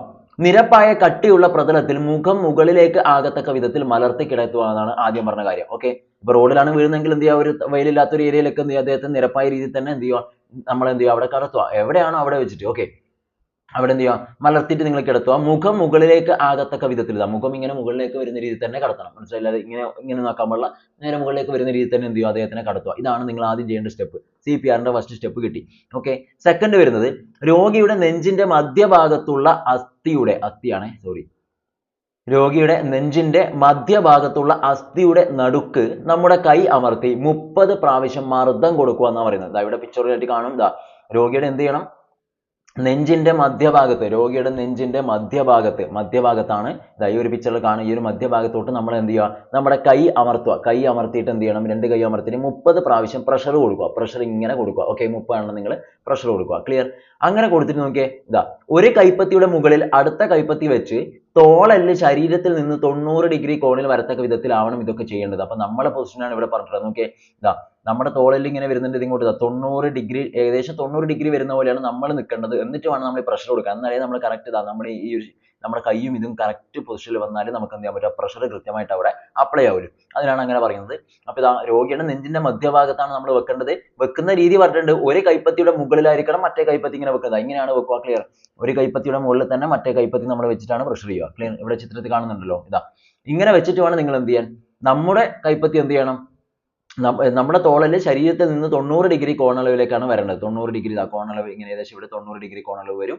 എന്നിട്ട് വേണം നിങ്ങൾ പ്രഷർ ചെയ്യാൻ. ഓക്കെ, ഒരു 30 പ്രാവശ്യം നിങ്ങൾ എന്ത് ചെയ്യണം, അറ്റ് എ ടൈം പ്രഷർ കൊടുത്തുകൊണ്ടിരിക്കണം. ഇനി നോക്കിയേ, അടുത്ത ഇത് കണ്ടോ, അടുത്ത വളരെ പ്രധാനപ്പെട്ട പോയിന്റ് ആണ്. മിനിറ്റിൽ 100 തവണയും ആഴം 2 ഇഞ്ചും ആയിരിക്കണം എന്നാണ് പറയുന്നത്. ഒരു മിനിറ്റിൽ 100 തവണ പോകുന്ന രീതിയിൽ വേണം നിങ്ങൾ ഇത് ചെയ്യാൻ. അതായത് ഒന്ന് കൊടുത്തിട്ട് കുറേ സ്ലോ ആയിട്ട് മെല്ലെ അവർക്കൊന്ന് റിയാക്ട് അങ്ങനെയല്ല വേണ്ടത്. ഇങ്ങനെ നിങ്ങൾ കൊടുത്തുകൊണ്ടിരിക്കണം. കാരണം മനസ്സിലായില്ലേ, ഒരു മിനിറ്റ് എന്ന് വെച്ചാൽ നിങ്ങൾക്ക് 60 സെക്കൻഡ് ആണ്. അപ്പോൾ ഒരു മിനിറ്റിൽ 100 തവണ എന്നുള്ള രീതിയിൽ വേണം നമ്മൾ ഇത് കൊടുക്കാൻ. അപ്പൊ അടുപ്പിച്ച് നമ്മളിങ്ങനെ ചെയ്യണം. പിന്നെ എന്താണ്, ആഴം 2 ഇഞ്ച് ആയിരിക്കണം. നമ്മൾ വെറുതെ ജസ്റ്റ് തൊട്ടാൽ പോരാ, എന്ത് ചെയ്യണം, കുറച്ച് ഇങ്ങനെ അവിടത്തേക്ക് ഇങ്ങനെ എന്ത് ചെയ്യണം, ഇങ്ങനെ പ്രഷർ ഇങ്ങനെ പോകണം. നമുക്ക് മനസ്സിലാവും. ഇങ്ങനെ ഒരു 2 ഇഞ്ച് അകലത്തിൽ എന്ത് ചെയ്യണം, ഇവിടുന്ന് ഇങ്ങനെ താഴും. അതെന്തായാലും അങ്ങനെ വരും. നിങ്ങൾക്ക് ജസ്റ്റ് കണ്ടെത്തന്നെ നിങ്ങൾക്ക് ചെയ്യാൻ പറ്റുന്നേ ഉള്ളൂ. അപ്പോൾ ആ ഒരു 2 ഇഞ്ചെങ്കിലും എന്തായിരിക്കണം, ആഴം ഉണ്ടായിരിക്കണം എന്നാണ് പറയുന്നത്. ഇനി നോക്കേണ്ടത്, ഓരോ തവണ അമർത്തുമ്പോഴും നെഞ്ച് പൂർവ്വസ്ഥിതിയിൽ വരുവാൻ അനുവദിക്കണം. ഓക്കെ, നമ്മൾ 2 ഇഞ്ച് ആഴത്തിലേക്കാണല്ലോ പ്രഷർ കൊടുക്കാൻ വന്നാൽ അവിടെ ചെറുതായിട്ടൊന്ന് താവുമല്ലോ. ആ 2 ഇഞ്ച് ആഴത്തിൽ വരുമ്പോൾ തിരിച്ച് പൂർവാവസ്ഥയിലേക്ക് തന്നെ അത് വരണം. സ്പോട്ടിൽ തന്നെ വരുമോ, ഇങ്ങനെ വരുമല്ലോ എന്തായാലും. ഓക്കെ, അങ്ങനെ വന്നിട്ട് വേണം നിങ്ങൾ കൊടുക്കുക. അപ്പൊ എല്ലാം ആ ഒരു ഇന്റർവെൽ സമയത്തിൽ ഇങ്ങനെ കൃത്യമായിട്ട് പോകാൻ പറ്റും എന്നാണ് ഇവിടെ പറയുന്നത്. ക്ലിയർ? ഇനി നെക്സ്റ്റ് 5th പോയിന്റ് നോക്കിയേ. 30 തവണ ഇങ്ങനെ ചെയ്തതിന് ശേഷം രോഗിയുടെ താടിയെല്ല് മുകളിലേക്ക് ഉയർത്തി 2 തവണ വായിലൂടെ ശ്വാസം കൊടുക്കണം എന്നാണ് പറയുന്നത്. ആ സമയത്ത് എന്ത് ചെയ്യണം? 30 തവണ നിങ്ങൾ ഇങ്ങനെ ചെയ്തു, ഈ ഒരു കാര്യം നിങ്ങൾ ചെയ്തു കഴിഞ്ഞാൽ എന്ത് ചെയ്യണം? രോഗിയുടെ താടിയെല്ല് മുകളിലേക്ക് ഉയർത്തിയിട്ട്, താടിയെല്ല് മുകളിലോട്ട് ഉയർത്തിയിട്ട് നിങ്ങൾ എന്ത് ചെയ്യുക? 2 തവണ വായിലൂടെ ശ്വാസം കൊടുക്കണം. കൃത്രിമ ശ്വാസം എന്നൊക്കെ പറയും. 2 തവണ വായിലൂടെ നിങ്ങൾ ശ്വാസം കൊടുക്കണം. ഓക്കെ, ഇനി കുട്ടികൾക്കാണ് കൊടുക്കുന്നതെങ്കിൽ നമുക്ക് ഒരു കൈ അല്ലെങ്കിൽ 2 കൈ ഉപയോഗിക്കാം എന്ന് പറയുന്നുണ്ട്. ചെറിയ കുട്ടികൾക്കാണ് കൊടുക്കുന്നെങ്കിൽ. ഓക്കെ, ചെറിയ കുട്ടികളാകുമ്പോൾ നമ്മൾ 2 കൈയും വെച്ച് പ്രഷർ ചെയ്യേണ്ടി വരില്ല. ഒരു കൈ കൊണ്ട് തന്നെ നമുക്ക് ഉപയോഗിക്കാം. ഇനി അങ്ങനെ അല്ലെങ്കിൽ 2 നിങ്ങൾക്ക് ഉപയോഗിക്കാമെന്നാണ് പറയുന്നത്. ക്ലിയർ? കുട്ടികളുടെ തല അധികം പുറകിലേക്ക് ചരിക്കരുത്. 1 വയസ്സിൽ താഴെയുള്ള കുട്ടികളാണെങ്കിൽ 2 വിരലുകൾ ഉപയോഗിച്ച് വേണം ഇത് ചെയ്യുവാൻ. ഓക്കെ, അതും പറഞ്ഞ കാര്യം മനസ്സിലായല്ലോ. ചെറിയ കുട്ടികളാണെങ്കിൽ, അതായത് 1 വയസ്സിന് താഴെയുള്ള കുട്ടികളാണെങ്കിൽ നിങ്ങൾ പ്രഷർ വല്ലാതെ ചെയ്യാൻ പാടില്ല. 2 വിരലുകൾ ഉപയോഗിച്ച് ഈ ചിത്രത്തിൽ കാണുന്ന പോലെ നിങ്ങൾ എന്ത് ചെയ്യുക? ഇങ്ങനെ പ്രഷർ ചെയ്ത് കൊടുത്താൽ മതി എന്നാണ് പറയുന്നത്. മനസ്സിലായില്ലേ? അതുപോലെ തല അധികം എന്ത് ചെയ്യാൻ പാടില്ല, നമ്മൾ മുതിർന്നവർ ചെയ്യുന്ന പോലെ വല്ലാതെ പുറകിലേക്ക് ഇങ്ങനെ വല്ലാതെ ഇതാക്കിയിട്ട് എന്ത് ചെയ്യാൻ പാടില്ല, ഈ പറഞ്ഞ തല നിങ്ങൾ ചരിക്കാൻ പാടില്ല എന്നും കൂടി പറയുന്നുണ്ട്. ഇത്രയാണ് പിന്നെ CPR ആയി ബന്ധപ്പെട്ട് ഇവിടെ കൊടുക്കുന്ന കാര്യങ്ങൾ. അപ്പോൾ കുട്ടികളെ എങ്ങനെയാണെന്നുള്ള ഒരു പിക്ചറിലായിട്ട് ഇവിടെ തന്നിട്ടുണ്ട്, കാണിക്കുന്നത് നിങ്ങൾക്ക് മനസ്സിലാവും. അതുപോലെ ഇതാ ബാക്കിയുള്ള ചിത്രങ്ങളും കാര്യങ്ങളൊക്കെ ഇവിടെ കണ്ടാൽ തന്നെ നിങ്ങൾക്കത് മനസ്സിലായിട്ടുണ്ടാവും എങ്ങനെയാണ് ചെയ്യേണ്ടതെന്നുള്ള കാര്യങ്ങളൊക്കെ ഒരു ഐഡിയ കിട്ടും. ഒരു ഐഡിയ മാത്രമാണ് ഇത് ഉദ്ദേശിക്കുന്നത്. കാരണം ഇങ്ങനെ നമ്മൾ തിയറി പഠിച്ചാലും നമുക്ക് ചെയ്യാൻ കഴിയില്ല. അപ്പോൾ നിങ്ങൾ പ്രാക്ടിക്കലായിട്ട് എന്തായാലും എന്ത് ചെയ്യുക? ഒന്ന് CPR ആയി ബന്ധപ്പെട്ടിട്ട് ഒരു 1-2 വീഡിയോകൾ യൂട്യൂബിലൊക്കെ സെർച്ച് ചെയ്തൊന്ന് മനസ്സിലാക്കുന്നത് നല്ലതായിരിക്കും. ഇത് അറിഞ്ഞിരിക്കുന്നത് ഏറ്റവും നല്ലതാണ്. ഓക്കെ, സ്കൂളൊക്കെ ആണെങ്കിൽ കുട്ടികളെയും കൂടി ഇത് പഠിപ്പിച്ചു കൊടുക്കുന്നത് ഏറ്റവും നല്ലതായിരിക്കും. ഇനി അങ്ങനെ നമ്മൾ ഹൃദയസ്തംഭനവുമായി ബന്ധപ്പെട്ടുള്ള കാര്യങ്ങളാണ് ആദ്യം പറഞ്ഞത്. അപ്പോൾ ഹൃദയസ്തംഭനം വന്നു കഴിഞ്ഞാൽ എന്ത് ചെയ്യണം എന്നുള്ള ഐഡിയ നിങ്ങൾക്ക് കിട്ടിയിട്ടുണ്ടാവും. അതിന്റെ CPR ആയി ബന്ധപ്പെട്ട കാര്യങ്ങളൊക്കെ മനസ്സിലായിട്ടുണ്ടാവും. നോട്ട് ചെയ്ത് വെക്കണം. ഒന്ന് ഇടയ്ക്കിടയ്ക്ക് ഒന്ന് വായിച്ചു നോക്കണത്. 2, രക്തസ്രാവം വന്നാൽ എന്തൊക്കെ പ്രഥമ ശുശ്രൂഷ കൊടുക്കാം എന്നാണ് നമ്മൾ സെക്കൻഡ് പറയുന്നത്. ഓക്കെ, രക്തസ്രാവമാണ്. അപ്പോൾ എന്തൊക്കെയാണ് നമുക്ക് കൊടുക്കാൻ വേണ്ടി പറ്റുക? പല രീതിയിൽ രക്തസ്രാവം സംഭവിച്ചേക്കാം അല്ലേ? നോക്കിയേ, മുറിവിൽ ശക്തിയായി കൈകൾ കൊണ്ട് അമർത്തി പിടിക്കുക എന്നാണ് ആദ്യം പറഞ്ഞത്. അപ്പോൾ എവിടെയാണോ മുറിവ് സംഭവിച്ചിട്ടുള്ളത്, എവിടെയും മുറിയാലോ, കഴുക്കോ കാലിനോ എവിടെ വേണമെങ്കിൽ മുറിയാം. അങ്ങനെ സംഭവിച്ചു കഴിഞ്ഞാൽ, വല്ലാതെ ബ്ലീഡിങ് ഉണ്ടെങ്കിൽ, രക്തസ്രാവം സംഭവിച്ചിട്ടുണ്ടെങ്കിൽ നമ്മൾ എന്ത് ചെയ്യണം? ഈ പറയുന്ന മുറിവിൽ ശക്തിയായി നമ്മുടെ കൈകൾ കൊണ്ട് അമർത്തി പിടിക്കുക എന്നാണ് പറയുന്നത്. കൈകൾ കൊണ്ട് നിങ്ങൾ എന്ത് ചെയ്യണം? ശക്തിയായി അമർത്തി പിടിക്കുക, അവരെ പ്രഷർ ചെയ്ത് പിടിക്കുക. ഓക്കെ, പിന്നെ നോക്കിയേ, ഒരു വൃത്തിയുള്ള തുണി ഉപയോഗിച്ചു കെട്ടുക എന്നാണ് പറയുന്നത്. ഒരു വൃത്തിയുള്ള തുണി ഉപയോഗിച്ചു കെട്ടുക. ഓക്കെ, പിന്നീട് അങ്ങനെ ചെയ്തതിന് ശേഷമാണ് കുറച്ച് സമയം നിങ്ങൾ ശക്തിയായി പിടിക്കുക. അപ്പോൾ തന്നെ അവിടെ ഒരു ക്ലോട്ടിങ്ങിന്റെ സാധ്യത ഉണ്ടാവും. എന്നിട്ട് എന്ത് ചെയ്യണം? ഒരു തുണി, അത് നല്ല ക്ലീൻ ആയിട്ടുള്ള തുണി തന്നെ ആയിരിക്കണം. തുണി ഉപയോഗിച്ചുകൊണ്ട് എന്താണ്, അല്ലെങ്കിൽ ഇൻഫെക്ഷൻ ആവും. ഓക്കെ, തുണി വെച്ചിട്ട് എന്ത് ചെയ്യുക? നിങ്ങൾ അത് കൃത്യമായിട്ട് ടൈറ്റിൽ കെട്ടി കൊടുക്കുക. എവിടെയായാലും അത് നല്ല വൃത്തി ടൈറ്റിൽ നിങ്ങൾ എന്ത് ചെയ്യണം? കെട്ടി കൊടുക്കുക. ഇനി മൂക്കിൽ നിന്നാണെങ്കിൽ രോഗിയുടെ മുഖം മുന്നിൽ വരത്തക്ക രീതിയിൽ ഇരുത്തിയ ശേഷം, ഓക്കെ, ഇരുത്തിയ ശേഷം 2 വിരലുകൾ ഉപയോഗിച്ച് മൂക്കിന്റെ മാർദ്ദവമായ ഭാഗത്ത് കുറച്ചു നേരം പിടിക്കുക. ഇതാ ഇവിടെ കാണിക്കുന്ന പോലെ ഇങ്ങനെ പിടിക്കുക. ഓക്കെ, പിടിക്കുക. വായ മൂടാതെ ശ്രദ്ധിക്കുക എന്നാണ്. വായ മൂടാതെ ശ്രദ്ധിക്കുക. എത്രയും പെട്ടെന്ന് ആശുപത്രിയിൽ എത്തിക്കുക. ഇത് ബാക്കിയൊക്കെ നമ്മൾ പറഞ്ഞത് മറ്റെവിടെയെങ്കിലും മുറിവ് സംഭവിച്ചാലാണ്, തലക്കോ അല്ലെങ്കിൽ കൈക്കോ കാലിനോ എവിടെയാവട്ടെ, അവിടെയൊക്കെ വെച്ച കൈ കൊണ്ട് നമ്മൾ എന്ത് ചെയ്യുന്നു? കുറച്ച് സമയം എന്ത് ചെയ്യുന്നു? പ്രഷർ ശക്തിയായി അവിടെ അമർത്തി പിടിക്കുന്നു. പിന്നീട് എന്ത് ചെയ്യുന്നു? തുണി എടുത്ത് നമ്മൾ അവിടെ കെട്ടി വെക്കുന്നു. Then hospital. ഓക്കെ, ആ രീതിയിലേക്ക് നിങ്ങൾ ചെയ്യുക. ഇനി മൂക്കെന്നാ വരുന്നതെങ്കിൽ നമ്മൾ എന്ത് ചെയ്യണം? രോഗിയുടെ മുഖം മുന്നിലേക്ക് വരത്തക്ക രീതിയിൽ തന്നെ ഇതാ ഏകദേശം ഈ ഒരു പൊസിഷൻ ഇതാ കുറച്ച് മുന്നോട്ട് വരുന്ന രീതിയിൽ എന്ത് ചെയ്യുക? നമ്മുടെ കൈ ഉപയോഗിച്ചുകൊണ്ട്, ഓക്കെ, അങ്ങനെ ഇരുത്തിയ ശേഷം എന്ത് ചെയ്യണം? നമ്മുടെ വിരലുകൾ ഉപയോഗിച്ചുകൊണ്ട് മൂക്കിന്റെ മാർദ്ദവമായ ഭാഗത്ത് ഇവിടെ എന്ത് ചെയ്യുക? കുറച്ചു നേരം പിടിക്കുക. ഓക്കെ, വായ മൂടാൻ പാടില്ല. വായം കൂടി മൂടിക്കഴിഞ്ഞാൽ ശ്വാസം കിട്ടില്ല. അപ്പോൾ അത് നമ്മൾ എപ്പോഴും മനസ്സിലാക്കണം. ഇതിങ്ങനെ പിടിക്കുമ്പോൾ നമുക്ക് വായിലൂടെയാണല്ലോ ശ്വാസം എടുക്കേണ്ടത്. അപ്പോൾ അത് ശ്രദ്ധിക്കണം. എന്നിട്ട് എത്രയും പെട്ടെന്ന് ഹോസ്പിറ്റലിലേക്ക് പോകാമെന്നാണ് പറഞ്ഞത്. ഇതാണ് രക്തസ്രാവവുമായി ബന്ധപ്പെട്ടുകൊണ്ട് നിങ്ങൾ ചെയ്യേണ്ടത്. ഇനി മൂക്ക് കഴിഞ്ഞ് അടുത്ത ഒരു സ്റ്റെപ്പ് ഇവിടെ പറയുന്നുണ്ട്. നോക്കിയാൽ മറ്റൊരു സാധ്യതയാണ് പറയുന്നത്. ചെവിയിൽ നിന്നാണ് ബ്ലഡ് വരുന്നതെങ്കിൽ, ഇതാ മൂക്കിൽ വരുന്ന പോലെ ചെവിയിൽ നിന്നും വരാലോ. ചെവിയിൽ നിന്നാണെങ്കിൽ രോഗിയെ ചാരി ഇരുത്തി വൃത്തിയുള്ള തുണിയോ പഞ്ഞിയോ ചെവിയുടെ മുകളിൽ വെക്കുക എന്നാണ്. ചെവിയുടെ മുകളിൽ വെക്കുക. ഓക്കെ, മുകളിൽ വെക്കുക. ഒരു കാരണവശാലും ചെവിയുടെ ഉള്ളിൽ ഇത് തിരികെ കയറ്റുവാൻ ശ്രമിക്കരുത്. ചെവിയിൽ നിന്ന് ബ്ലീഡിങ് വരുമ്പോൾ നമ്മൾ ഇവിടെ ചിത്രത്തിൽ കാണിച്ച പോലെ തന്നെ ചെയ്യണം. അതായത് എന്ത് ചെയ്യണം? ക്ലീൻ ഉള്ളത് തന്നെ ആയിരിക്കണം. എല്ലാം വൃത്തിയായ തുണി തന്നെ എടുക്കണം. അപ്പം നല്ല ഒരു പഞ്ഞിയോ അല്ലെങ്കിൽ ഒരു തുണിയോ ഉപയോഗിച്ചുകൊണ്ട് എന്തെങ്കിലും ചെവിയുടെ മുകൾ ഭാഗത്ത്, ചിത്രത്തിൽ കാണിക്കുന്ന പോലെ മുകൾ ഭാഗത്ത് വെച്ച് നിങ്ങൾ എന്ത് ചെയ്യുക? കൃത്യമായിട്ട് പ്രഷർ ചെയ്ത് അവിടെ പിടിക്കുക. ഒരിക്കലും തിരിച്ചിട്ടോ ഉരുട്ടിയിട്ടോ എന്ത് ചെയ്യാൻ പാടില്ല, ഇതിനുള്ളിലോട്ട് കയറ്റി വിടാൻ പാടില്ല എന്നാണ് പറയുന്നത്. ഓക്കെ, അത് മൂക്കുന്നാല് ചെവിനാല് ഒരേ പൊസിഷനിൽ തന്നെ നിങ്ങൾ ഇരുത്തുക. ഈ പറഞ്ഞ 2 കാര്യങ്ങൾ എന്ത് ചെയ്യണം? ഫോളോ ചെയ്യണം. അങ്ങനെയാണ് പറഞ്ഞത്. ഇനി കണ്ണിൽ നിന്നാണെങ്കിൽ, കണ്ണിൽ നിന്ന് എന്തെങ്കിലും അപകടം പറ്റിയിട്ട് വരാലോ, കണ്ണിലും അപകടം പറ്റൊന്നും ചെയ്തിട്ട്. അപ്പൊ കണ്ണിൽ നിന്നാണെങ്കിൽ രോഗിയെ മലർത്തിക്കിടത്തി തല ഉയർത്തി 2 കണ്ണും വൃത്തിയുള്ള തുണി ഉപയോഗിച്ച് മൂടുക എന്നാണ് പറഞ്ഞത്. ഓക്കെ, രോഗിനെ എന്ത് ചെയ്യണം, മലർത്തി കിടത്തിയിട്ട് തല ഉയർത്തിയിട്ട്, മലർത്തി കിടത്തണം, തല കുറച്ചൊന്ന് പില്ലോ എന്ന് വെച്ച് ഉയർത്തി കൊടുത്തിട്ട് എന്ത് ചെയ്യണം, കണ്ണിലേക്ക് എന്ത് ചെയ്യുക, രണ്ട് കണ്ണും നല്ല വൃത്തിയുള്ള തുണി വെച്ചിട്ട് മൂടുക എന്നാണ് പറഞ്ഞിട്ടുള്ളത്. ക്ലിയർ? ഉപയോഗിച്ച് മൂടുക. കണ്ണടച്ച് കിടക്കാൻ നിർദ്ദേശിക്കുക. കണ്ണടച്ച് കിടക്കണം, കണ്ണടച്ച് കിടന്ന് ഇവിടെ നമ്മൾ മൂടിയിട്ടുണ്ടാവും, ഇങ്ങനെ കിടക്കാൻ വേണ്ടി പറയുക. ഓക്കെ. എന്നിട്ട് അന്യ വസ്തുക്കൾ തറച്ചിട്ടുണ്ടെങ്കിൽ അത് എടുക്കാൻ ശ്രമിക്കാതിരിക്കുക. നമ്മളായിട്ടൊന്നും ചെയ്യാൻ പാടില്ല. തൽക്കാലം അതിന് വല്ലാതെ പ്രഷർ കൊടുക്കാത്ത രീതിയിൽ നിങ്ങൾ എന്ത് ചെയ്യുക, ഇങ്ങനെ വെച്ചിട്ട് എന്ത് ചെയ്യുക, പെട്ടെന്ന് ഹോസ്പിറ്റലൈസ് ചെയ്യുക. ഓക്കെ, അത്രയേ ഉള്ളൂ. ഇനി വായയിൽ നിന്നുള്ള രക്തസ്രാവമാണെങ്കിൽ തല ചെരിച്ചിരുത്തുകയോ കിടത്തുകയോ ചെയ്യുക, രക്തം തുപ്പിക്കളയാൻ പറയുക. വായയിൽ നിന്നാണ് വരുന്നെങ്കിൽ നമ്മൾ എന്ത് ചെയ്യണം, തല ചെരിച്ച് കിടത്തുക. ഓക്കെ, തല ചെരിച്ച് കിടത്തണം, അല്ലെങ്കിലോ ഇരുത്തുകയോ ചെയ്യാം. കിടത്തോ ഇരുത്തോ എന്തോ ചെയ്യാം. രക്തം വരുന്നുണ്ടെങ്കിൽ അത് ഇടയ്ക്കിടയ്ക്ക് തുപ്പിക്കളയാൻ നിങ്ങൾ പറയുക. ഓക്കെ. ഇതൊക്കെ ചെയ്യുന്നത് നമ്മൾ ഹോസ്പിറ്റലിലേക്ക് പോയാൽ നമുക്ക് പെട്ടെന്ന് ഒരു വാഹനമോ കാര്യങ്ങളോ ആംബുലൻസോ എന്തെങ്കിലും ആവശ്യമുണ്ടെങ്കിൽ അതൊക്കെ വരുന്ന ആ ഒരു ചെറിയ സമയത്തിനുള്ളിൽ നമ്മൾ ചെയ്യേണ്ട കാര്യങ്ങളാണ് ഈ തരുന്നത്. ഓക്കെ. അല്ലാതെ ഇങ്ങനെ വെച്ചിട്ട് അവിടെ ഒരു ദിവസം ഫുള്ള് കിടത്തുക എന്നുള്ളതല്ല. അത് ശ്രദ്ധിക്കണം. ഫസ്റ്റ് എയ്ഡ് എന്ന് വെച്ചാൽ എന്താണ്, നമ്മൾ പറഞ്ഞല്ലോ, വൈദ്യസഹായം എത്തിക്കുന്നതിന് തൊട്ട് മുന്നേയായിട്ട് നമ്മൾ ചെയ്യേണ്ട കാര്യങ്ങളാണ് ഈ പറയുന്നത്. ഓക്കെ. അപ്പൊ അതിൽ ഒരു സംശയം ഉണ്ടാവാൻ പാടില്ല. ഇനി നെക്സ്റ്റ് വരുന്നത് നോക്കിയാൽ, വായ കഴുകാതിരിക്കുക എന്ന് പ്രത്യേകം പറയുന്നുണ്ട്. ചൂടുള്ള വെള്ളമോ ആഹാരങ്ങളോ കൊടുക്കാതിരിക്കുക, പെട്ടെന്ന് തന്നെ ആശുപത്രിയിലേക്ക് കൊണ്ടുപോവുക. അപ്പൊ വായ നമ്മൾ പറഞ്ഞു എന്ത് ചെയ്യണം, വായന്ന് ബ്ലഡ് വരുന്നുണ്ടെങ്കിൽ എന്ത് ചെയ്യണം, ഈ പറഞ്ഞ രീതിയിൽ ചെയ്തിട്ട് ഇടയ്ക്കിടയ്ക്ക് തുപ്പിക്കളയുക. ഒരിക്കലും വെള്ളം, ചൂടുവെള്ളം അല്ലെങ്കിൽ പറഞ്ഞ രീതിയിൽ ഭക്ഷണം ഒന്നും കഴിക്കാതെ നിൽക്കാൻ പാടില്ല എന്നാണ് ഇവിടെ പ്രത്യേകം പറയുന്നത്. ക്ലിയർ ആവുന്നുണ്ടല്ലോ? അപ്പോൾ ഇത്രയാണ് നമ്മൾ ഏറ്റവും ആദ്യത്തെ രക്തസ്രാവമായിട്ട് ബന്ധപ്പെട്ട് നമ്മൾ പറഞ്ഞത്. അത് നമുക്ക് മനസ്സിലായി. മൂക്കിൽ നിന്ന് വരുന്നത് നമ്മൾ പറഞ്ഞു, ചെവിയിൽ നിന്ന് വരുന്നതിനെ കുറിച്ച് നമ്മൾ പറഞ്ഞു, കണ്ണിനെ കുറിച്ച് പറഞ്ഞു, വായയെ കുറിച്ച് നമ്മൾ പറഞ്ഞു. ഇനി ഇവിടെ പറയുന്ന ഒരു നോക്കിയേ, മുറിവിൽ നിന്നുള്ള രക്തസ്രാവത്തെ കുറിച്ചാണ് പറയുന്നത്. ഇനിയാണ് നമ്മൾ ശരിക്കും ശ്രദ്ധിക്കേണ്ട രക്തസ്രാവം എന്ന് പറയുന്നത്. ഇപ്പൊ പറഞ്ഞൊക്കെ നമുക്ക് സാധ്യത കുറവാണ്, അങ്ങനെ മറ്റുള്ളതുപോലെ വല്ലാതെ വരുന്ന ഒരു കാര്യമല്ല. ഇനി മുറിവിൽ നിന്നുള്ള രക്തസ്രാവം നിങ്ങൾ നോക്കുക, ബ്ലീഡിങ് നോക്കുക. കയ്യുറകൾ ധരിച്ച ശേഷം മുറിവിൽ എന്തെങ്കിലും അന്യവസ്തുക്കൾ ഉണ്ടോ എന്ന് പരിശോധന നടത്തുക എന്നാണ് ആദ്യം പറയുന്നത്. മനസ്സിലായില്ലേ? ഒന്നും കണ്ടെത്തുന്നില്ലെങ്കിൽ രക്തപ്രവാഹം നിർത്തുന്നതിനായി താഴെ പറയുന്ന വിധം പ്രവർത്തിക്കുക എന്നാണ് ആദ്യം പറഞ്ഞത്. ഓക്കെ. അപ്പോൾ കയ്യുറകളൊക്കെ ധരിച്ചിട്ട് അതൊക്കെ പറഞ്ഞ് ഇൻഫെക്ഷൻ ആവാതിരിക്കാൻ വേണ്ടിയിട്ടാണ് അത് ചെയ്തിട്ട് എന്ത് ചെയ്യണം, ആദ്യം അതിൽ എന്തെങ്കിലും ഉണ്ടോ എന്നുള്ളത് നമ്മൾ നോക്കണം. എന്തെങ്കിലും അന്യവസ്തുക്കൾ മീൻസ് എന്തെങ്കിലും വീഴ്ചയിലാണ് പറ്റുന്നതെങ്കിൽ അതിൽ എന്തെങ്കിലും കുടുങ്ങിയിട്ടുള്ള കല്ലിന്റെ കഷ്ണോ അല്ലെങ്കിൽ മറ്റെന്തെങ്കിലും കമ്പി എന്തോ ആവല്ലോ, പല രീതിയിലാണ് അപകടം സംഭവിക്കുക. അപ്പൊ അങ്ങനെ എന്തെങ്കിലും ഉണ്ടോ നോക്കണം. എന്നിട്ട് എന്ത് ചെയ്യണം, ഈ പറഞ്ഞ രീതിയിൽ എന്ത് ചെയ്യുക, ഒന്നും കാണുന്നില്ലെങ്കിൽ കണ്ടെത്തുന്നില്ലെങ്കിൽ എന്ത് ചെയ്യുക, രക്തപ്രവാഹം നിർത്താൻ വേണ്ടിയിട്ട് ഈ പറയുന്ന കാര്യങ്ങൾ ഫോളോ ചെയ്യണം. ഫസ്റ്റ് പോയി നോക്കിയേ, മുറിവേറ്റ ഭാഗം ഹൃദയത്തിന്റെ മുകളിൽ വരുന്ന വിധത്തിൽ ഉയർത്തി വെക്കുക എന്നാണ് ആദ്യം പറഞ്ഞത്. ഹൃദയത്തിന്റെ മുകളിലേക്ക് ഉയർത്തി നിങ്ങൾ ആദ്യം വെക്കുക. അപ്പൊ തന്നെ എന്ത് ചെയ്യുക, ആ പമ്പ്, ആ ബ്ലീഡിങ്ങിന്റെ സ്പീഡ് കുറയും എന്നുള്ളത് കൊണ്ടാണ് അങ്ങനെ ചെയ്യുന്നത്. ഓക്കെ.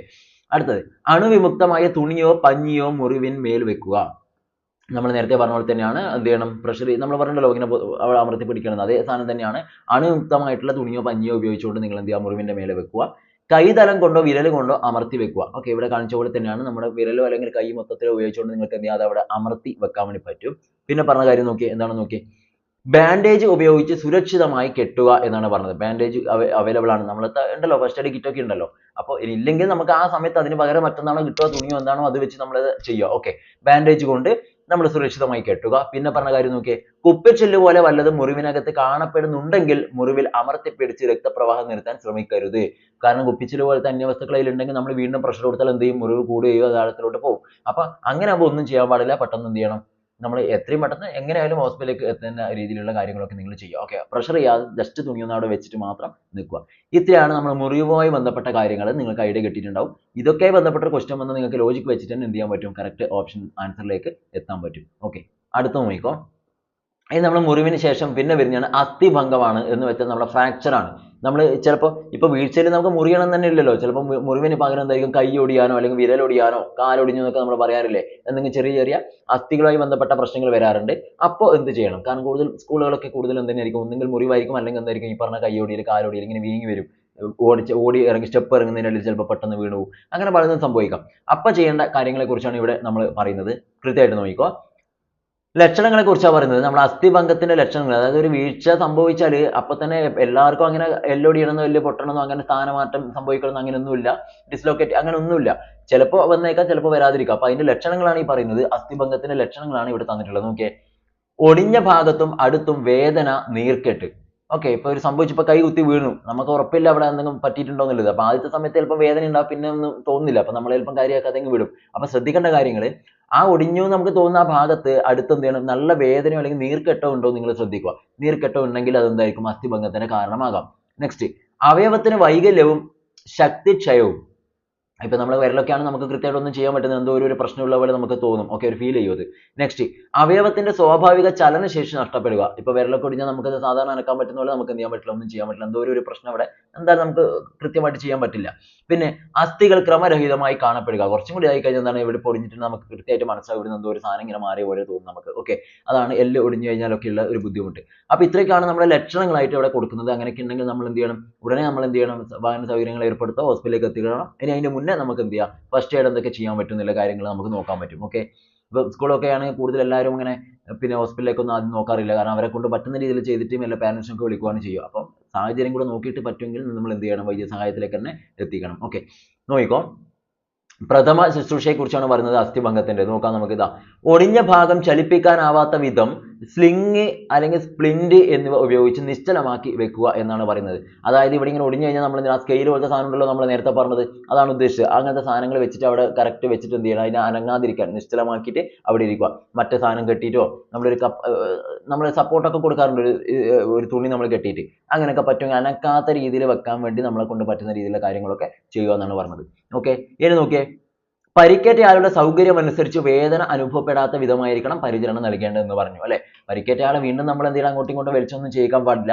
പകരം എന്ത് ചെയ്യുക, അവർക്ക് അവരുടെ സൗകര്യം, അവർക്ക് എങ്ങനെയാണോ ആ വേദന ഇല്ലാത്ത രീതിയിൽ തന്നെ നമ്മൾ എന്ത് ചെയ്യണം, ആ പറഞ്ഞ പൊസിഷനിൽ വെച്ചിട്ട് ഈ പറഞ്ഞ സ്പ്ലിന്റും മീൻസ് ആ സ്കെയിൽ പോലത്തെ സാധനം വെച്ച് ഒരു 2-3 നീളത്തിൽ തുണി എടുത്ത് കെട്ടിയിട്ട് എന്ത് ചെയ്യുക, ഒരു സപ്പോർട്ട് ഇവിടെ കൊടുക്കുന്നത് നല്ലതായിരിക്കും.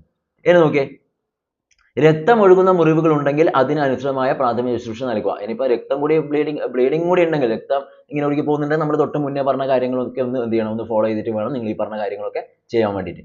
പിന്നെ എത്രയും പെട്ടെന്ന് വൈദ്യസഹായം ലഭ്യമാക്കുക എന്നുള്ളതാണ് കറക്റ്റ്. ഒരു കാരണവശാലും രോഗിക്ക് ഭക്ഷണം നൽകാതെ നോക്കുക. ഇങ്ങനെയൊക്കെ സംഭവിച്ചാൽ നമ്മൾ എന്ത് ചെയ്യാൻ പാടില്ല, ഭക്ഷണം നൽകാൻ പാടില്ല. അത് കൂടുതലും ബ്ലീഡിങ്ങും കാര്യങ്ങളൊക്കെ ഉണ്ടെങ്കിൽ കൂടുതൽ ആവുകയുള്ളൂ. ഓക്കെ, അപ്പോൾ നിങ്ങൾ സ്കൂളൊക്കെ ഇങ്ങനെ ഒക്കെ സംഭവിച്ചു കഴിഞ്ഞാൽ ഒരിക്കലും എന്ത് ചെയ്യാൻ പാടില്ല എന്നറിയോ, ഇപ്പോൾ പാരൻസ് ഒക്കെ വിളിച്ചിട്ട് അവർ വരുന്ന 2-3 മണിക്കൂറൊന്നും വെയിറ്റ് ചെയ്യാൻ പാടില്ല. കാരണം ചില കാര്യങ്ങളൊക്കെ എമർജൻസി ആയിരിക്കും. പെട്ടെന്ന് അടുത്തുള്ള ഹോസ്പിറ്റൽ ഏതെങ്കിലും മുഖേന നിങ്ങൾ എന്ത് ചെയ്യുക, ഹോസ്പിറ്റലിലേക്ക് എത്തിക്കാൻ വേണ്ടി ശ്രമിക്കുക എന്നുള്ളതാണ്. അല്ലെങ്കിൽ എന്തായിരിക്കും, പിന്നീട് വലിയൊരു പ്രശ്നം ചെയ്ത് മാറും. ഓക്കെ, അതാണ് ഇത്രയും കാര്യങ്ങളാണ് ഇവിടെ നിങ്ങൾ ശ്രദ്ധിക്കേണ്ട കാര്യങ്ങൾ. ഇനി പൊട്ടലൊന്നുമില്ല, ഒടിവും ചതവൊക്കെ വരുന്ന ഒരു സാഹചര്യം ഉണ്ടാവാറുണ്ട് അല്ലേ. ഇതാ നോക്കിയേ, ചെറിയ പൊട്ടലുകളാണെങ്കിൽ പോലും പൊട്ടിയ ഭാഗത്ത് കൂടുതൽ അനക്കം തട്ടാതെ ഇരുവശത്തും സ്കെയിലോ വടിയോ വെച്ച് കെട്ടുക. ഓക്കെ, ചെറിയ പൊട്ടലൊക്കെ ആണെങ്കിൽ പോലും നമ്മൾ എന്ത് ചെയ്യണം, ആ പൊട്ടിയ ഭാഗത്ത് സ്കെയിലോ അല്ലെങ്കിൽ വടിയോ ഒക്കെ വെച്ചുകൊണ്ട് നമുക്ക് എന്ത് ചെയ്യാൻ പറ്റും, ഒന്ന് അവിടെ കെട്ടി വെക്കുന്നത് നല്ലതായിരിക്കും. അത് അനങ്ങാതിരിക്കാൻ, ഡിസ്ലൊക്കേറ്റ് ചെയ്യാതിരിക്കാനാണ് അങ്ങനെ പറയുന്നത്. ഓക്കെ, ഇനി എല്ല് പുറത്തേക്ക് തള്ളി നിൽപ്പുണ്ടെങ്കിൽ അനക്കം തട്ടാതെ ഉടൻ ആശുപത്രിയിലേക്ക് കൊണ്ടുപോവുക. പൊട്ടിക്കഴിഞ്ഞാൽ പിന്നെ എല്ല് പുറത്തേക്ക് വരുന്നുണ്ട്, പിന്നെ നമ്മൾ അധികം നിൽക്കാൻ പാടില്ല, പെട്ടെന്ന് ഹോസ്പിറ്റലിലേക്ക് എത്തുക എന്നുള്ളത് അവിടെ ചെയ്യേണ്ടത്. ഓക്കെ, ചതവുണ്ടെങ്കിൽ വെള്ളം കൊണ്ട് കഴുകി ഐസ് പാക്ക് വെക്കാം എന്നാണ് പറഞ്ഞത്. ചിലത് പൊട്ടലൊന്നും ഉണ്ടാവില്ല, നല്ല വേദന ഉണ്ടാവും, ചതവുണ്ടാവും. ചതവൊക്കെ ആണെങ്കിൽ നമ്മൾ എന്ത് ചെയ്യുക, ഐസ് പാക്ക്, ഐസ് ക്യൂബ് ഒക്കെ ഉണ്ടല്ലോ, അത് നിങ്ങൾക്ക് വേണമെങ്കിൽ എനിക്ക് കിട്ടിയ കുറച്ച് ക്യൂബ്സ് ഒക്കെ എടുത്ത് ഒരു പ്ലാസ്റ്റിക്കിന്റെ കവറിലോ അല്ലെങ്കിൽ തുണിയിലോ പൊതിഞ്ഞിട്ട് എന്ത് ചെയ്യുക, അവിടെ കൃത്യമായിട്ട് ഇങ്ങനെ വെച്ച് കൊടുക്കുക. ഓക്കെ, ഇത് നോക്കിയേ, ഒടിഞ്ഞ കയ്യ് ടവൽ അല്ലെങ്കിൽ തോർത്ത്, ഷോള് എന്നിവ ഏതെങ്കിലും ഉപയോഗിച്ച് ത്രികോണ കെട്ടി അനക്കാതെ വെക്കാവുന്നതാണ് എന്നാണ് പറഞ്ഞത്. ഓക്കെ, അപ്പോൾ ഒടിഞ്ഞ കൈയൊക്കെ എന്ത് ചെയ്യാം, നമുക്ക് ടവൽ അല്ലെങ്കിൽ തോർത്ത് അല്ലെങ്കിൽ നമുക്ക് ഈ ഷോളൊക്കെ ഉപയോഗിച്ചുകൊണ്ട് എന്ത് ചെയ്യാം, ത്രികോണ കെട്ടി ഇങ്ങനെ ആ ഒരു ത്രികോണ ഷേപ്പിൽ ട്രയാങ്കുലർ ആയിട്ട് നിങ്ങൾക്ക് എന്ത് ചെയ്യാൻ പറ്റും, കെട്ടിയിട്ട് നിങ്ങൾക്ക് എന്ത് ചെയ്യാം, ഈ പറഞ്ഞ പോലെ അനങ്ങാതെ വെക്കാവുന്നതാണെന്ന് പറഞ്ഞത്. ചില സാഹചര്യത്തിൽ നമുക്ക് ജസ്റ്റ് കെട്ടിയിട്ട് എന്ത് ചെയ്യാൻ പറ്റും, പിന്നീട് ഹോസ്പിറ്റലിൽ പോയാലും മതിയാവും. ചില കാര്യങ്ങളൊക്കെ ആകുമ്പോൾ പെട്ടെന്ന് നമ്മൾ ചെയ്യേണ്ടി വരും. ഇപ്പോൾ എല്ലൊക്കെ പൊട്ടി പുറത്തേക്ക് വരാനുള്ള ബ്ലീഡിങ് വിത്ത് വീങ്ങി വന്നിട്ട് ബ്ലീഡിങ് ഒക്കെ ഉണ്ടെങ്കിലൊക്കെ ബുദ്ധിമുട്ടായിരിക്കും. പ്രത്യേകിച്ച് ശ്രദ്ധിക്കേണ്ട കാര്യം, ഈ വീഴ്ചയിൽ അപകടം പറ്റുന്നത്, ഇപ്പൊ ചതവ് എന്നൊക്കെ പറഞ്ഞു നമ്മൾ തലയടിച്ചിട്ടൊക്കെയാണ് വീഴുന്നെങ്കിൽ, തലയുടെ പിൻഭാഗം ഈ ഒബ്ലാങ്കേറ്റന്റെ ആ ഒരു പൊസിഷൻ, ഈ ഭാഗമൊക്കെ അടിച്ചിട്ടാണ് വീഴുന്നതെങ്കിൽ പെട്ടെന്ന് ഹോസ്പിറ്റലിലേക്ക് എത്തിക്കാൻ നോക്കണം, അല്ലെങ്കിൽ ജീവൻ വരെ പോകും. നമ്മൾ ചിലപ്പോൾ അറിവില്ലായ്മ കൊണ്ട് വെറുതെ എന്ത് ചെയ്യും, പേരൻസ് ഒക്കെ വിളിച്ച് ഇങ്ങനെ അവിടെ ഇങ്ങനെ വെയിറ്റ് ചെയ്യും. അപ്പൊ ശരിക്കും ശ്രദ്ധിക്കണം, വോമിറ്റിംഗ് ടെൻഡൻസി ഒക്കെ കാണിക്കുന്നുണ്ടെങ്കിൽ എന്ത് ചെയ്യണം, ഒരിക്കലും വെച്ച് നിൽക്കാൻ പാടില്ല, എത്രയും പെട്ടെന്ന് ഹോസ്പിറ്റലിലേക്ക് എത്തിക്കാൻ നോക്കുക. അതാണ് അതിൽ ശ്രദ്ധിക്കേണ്ട ഒരു കാര്യം. നമ്മൾ വൈദ്യുതാഘാതത്തെ കുറിച്ചാണ് പറയുന്നത്. ഓക്കെ, വൈദ്യുതാഘാതം ഇടിമിന്നലൊക്കെ ഏൽക്കുന്ന സമയത്ത് വീടുകളിൽ നിന്നാവാം, സ്കൂളിൽ നിന്നാവാം, മറ്റ് ഗ്രൗണ്ടുകളിൽ നിന്നാവാം, ജോലി സ്ഥലത്ത് നിന്ന് എന്തോ ആവാം, എവിടെ നിന്നും ആവാം. വൈദ്യുതാഘാതം സംഭവിച്ചാൽ എന്താണ് ചെയ്യേണ്ടതെന്നാണ് പറയുന്നത്. നോക്കിക്കോ, ഇതാ, വൈദ്യുതാഘാതം മൂലം ഒരു രോഗിയിൽ സാധാരണയായി കണ്ടുവരുന്നത് ഹൃദയത്തിന്റെ താളം തെറ്റൽ, പൊള്ളൽ, തെറിച്ചു വീണ് ഉണ്ടാകാവുന്ന അസ്ഥികളുടെ ഒടിവുകൾ, മുറിവുകൾ എന്നിവയാണ്. വൈദ്യുതാഘാതം എന്ന് വെച്ചാൽ ഞാൻ വൈദ്യുതി, ഇലക്ട്രിസിറ്റി ഷോക്ക് പ്ലസ് ഇടിമിന്നൽ വഴി മൂലമുള്ള എല്ലാ കാര്യങ്ങളും ഇതിൽ ഉൾപ്പെടുത്തുന്നുണ്ട്. ആ രീതിയിൽ തന്നെ നിങ്ങൾ മനസ്സിലാക്കുക. അപ്പോൾ കൂടുതലും നമുക്ക് എന്തായിരിക്കും, ഇലക്ട്രിസിറ്റി പരമായിട്ടുള്ള കാര്യങ്ങളായിരിക്കും ഉണ്ടാവുക. അപ്പോൾ വൈദ്യുതാഘാതം മൂലം ഒരു രോഗിയിൽ എന്താണ് സാധാരണ ഉണ്ടാവുക, കണ്ടുവരുന്നത് ഹൃദയത്തിന്റെ താളം തെറ്റലാണ്. ഓക്കെ, അപ്പോൾ അരിത്തീമിയ എന്ന് പറയും. അപ്പോൾ ഹൃദയത്തിന്റെ താളം തെറ്റലാണ് ഉണ്ടാവുക. അതിന്റെ കൂടെ എന്തായിരിക്കും, പൊള്ളല്, തെറിച്ചു വീണുണ്ടാവുന്ന അസ്ഥികളുടെ ഒടിവുകൾ, മുറിവുകൾ എന്നിവയാണ് ഉണ്ടാവുക. നിങ്ങൾ പെട്ടെന്ന് ഒരു സോക്കറ്റിൽ പോയി കൈയിട്ട് കഴിഞ്ഞാൽ പെട്ടെന്ന് ഷോക്ക് അടിച്ച് എന്ത് ചെയ്യും, നമ്മൾ തെറിച്ചങ്ങ് വീഴും. അപ്പോൾ വീഴുന്ന വീഴ്ചയിൽ നമ്മുടെ ബാക്കിൽ എന്തെങ്കിലും ഉണ്ടെങ്കിൽ ചിലപ്പോൾ നമ്മുടെ തലയോ അല്ലെങ്കിൽ മറ്റേ ഭാഗത്ത് ഇടിച്ച് വീഴാനുള്ള സാധ്യതയുണ്ട്. അപ്പോൾ ഇവിടെ നിന്നല്ലേ വൈദ്യുതാഘാതം ഏൽക്കും, ആ വീഴുമ്പോഴുള്ള ആഘാതം വേറെയും വരും. ഓക്കെ, അതാണ് ഇവിടെ പറയുന്നത്. അങ്ങനെയും ഒരു മുറിവുകൾ ഉണ്ടാവാനുള്ള സാധ്യതകളുണ്ട്. ഒരാളെ സ്പർശിക്കുന്നതിന് മുമ്പ് തന്നെ വൈദ്യുതി ബന്ധം വിച്ഛേദിക്കുക, അപകടാവസ്ഥ അനുസരിച്ച് ഉള്ള ജീവൻ രക്ഷാ മാർഗ്ഗങ്ങൾ സ്വീകരിക്കുക. ഓക്കെ, അപ്പോൾ ഒരാൾ ഷോക്ക് അടിച്ചു എന്ന് വെച്ചാൽ നമ്മൾ അവിടെ പോയിട്ട് നേരെ പോയി പിടിച്ചാൽ നമുക്ക് ഷോക്ക് അടിക്കും. അപ്പോൾ അതൊന്നും ഇല്ല എന്നുള്ള കാര്യം, വൈദ്യുത ബന്ധമൊക്കെ വിച്ഛേദിച്ചതിന് ശേഷം അല്ലെങ്കിൽ അവിടെ നിന്ന് മാറ്റിയ ശേഷം മാത്രം നിങ്ങൾ എന്ത് ചെയ്യുക, ബാക്കി കാര്യങ്ങളൊക്കെ ചെയ്യുക. അതിന് ഉദാഹരണം പറഞ്ഞിട്ട് ഹൃദയസ്തംഭനമാണെങ്കിൽ CPR ഉടനടി തുടങ്ങുക, വൈദ്യുത കമ്പികൾ പൊട്ടിക്കിടക്കുകയാണെങ്കിൽ അധികാരികളെ വിവരം അറിയിക്കുക, ഉടനടി ആശുപത്രിയിൽ എത്തിക്കുക എന്നാണ് പറഞ്ഞത്. ഓക്കെ, അപ്പോൾ ഹൃദയസ്തംഭനം നമുക്ക് ഫീൽ ചെയ്താൽ നമ്മൾ എന്താ ചെയ്യേണ്ടത്, നേരത്തെ പഠിച്ചു. CPR വേഗം ഫോളോ ചെയ്യുക, പറഞ്ഞ രീതിയിൽ കൈയൊക്കെ വെച്ചുകൊണ്ട് എന്ത് ചെയ്യുക, പെട്ടെന്ന് നല്ല സ്പീഡിൽ എന്ത് ചെയ്യുക, 2 ഇഞ്ച് ആഴത്തിൽ പ്രഷർ ചെയ്തുകൊണ്ടിരിക്കുക. ഓക്കെ, 30 തവണ പ്രഷർ ചെയ്തുകൊണ്ടിരിക്കുക. പിന്നെ ആവശ്യമെങ്കിൽ കൃത്രിമ ശ്വാസമൊക്കെ കൊടുക്കണം, നമ്മൾ നേരത്തെ ചെയ്തിട്ടുണ്ട്, പഠിച്ചിട്ടുണ്ട്. ഓക്കെ, ഇനി വൈദ്യുതിയൊക്കെ ലൈൻ ഇലക്ട്രിക് ലൈനൊക്കെയാണ് വീണ്ടും പൊട്ടിക്കിടക്കുന്നൊക്കെ ആണെങ്കിൽ നമ്മൾ പെട്ടെന്ന് KSEB ഓഫീസിലേക്ക് വിളിച്ച് അത് എന്ത് ചെയ്യണം, ക്ലിയർ ചെയ്യാൻ വേണ്ടിയിട്ട് നിങ്ങൾ അവിടെയുള്ള ഇലക്ട്രിസിറ്റി കട്ട് ചെയ്യാൻ വേണ്ടിയിട്ട് നിങ്ങൾ പ്രത്യേകിച്ച് പെട്ടെന്ന് വിളിച്ചറിയിക്കണം. Then hospital. ഓക്കെ, അതാണ് നമ്മുടെ വൈദ്യുത ആഘാതം മൂലമുള്ള കാര്യങ്ങളൊക്കെ വരുന്നത്. അപ്പോൾ എപ്പോഴും ഷോക്ക് അടിച്ചാലും നമ്മൾ ഹൃദയപരമായിട്ട് തന്നെയാണ് പ്രശ്നങ്ങൾ വരിക എന്നുള്ള കാര്യം മനസ്സിലാക്കുക. അരിത്തീമിയ എന്നാണ് അതിനെ പറയുക, ഹൃദയത്തിന്റെ താളം തെറ്റുക. ഓക്കെ, ഇനി നമ്മൾ വരുന്നത് വിഷബാധയാണ്. പോയിസണിങ് എന്ന് പറയുന്ന ഒരു കാര്യത്തിലേക്കാണ് നമ്മൾ വരുന്നത്. വിഷബാധ നോക്കിയേ, വിഷപദാർത്ഥങ്ങൾ ഉള്ളിൽ ചെന്നാൽ ഏതിനും വിഷമാണെന്ന് മനസ്സിലാക്കാൻ ചുറ്റുപാടുകളിൽ നിന്ന് ലഭ്യമാകുന്ന വസ്തുക്കൾ ഉപയോഗിച്ചേ നമുക്ക് പറ്റൂ അല്ലേ. ഒരാൾക്ക് വിഷബാധ ഉണ്ടായിരിക്കഴിഞ്ഞാൽ അത് ഏതാണെന്ന് നമുക്ക് പെട്ടെന്ന് മനസ്സിലാവണമെന്നില്ല. അപ്പൊ ചുറ്റുപാടത്ത് എന്തെങ്കിലും കണ്ടിട്ടുണ്ടെങ്കിൽ, അതായത് ഉദാഹരണത്തിന് ഇപ്പോൾ വിഷഗുളികകൾ ചിലപ്പോൾ അതിന്റെ പരിസരങ്ങളിൽ കാണാം, അല്ലെങ്കിൽ ഛർദ്ദിച്ചിട്ടുണ്ടോ അത് ഉപയോഗിച്ചു അതിൽ നിന്ന് മനസ്സിലാക്കാൻ വേണ്ടി പറ്റും.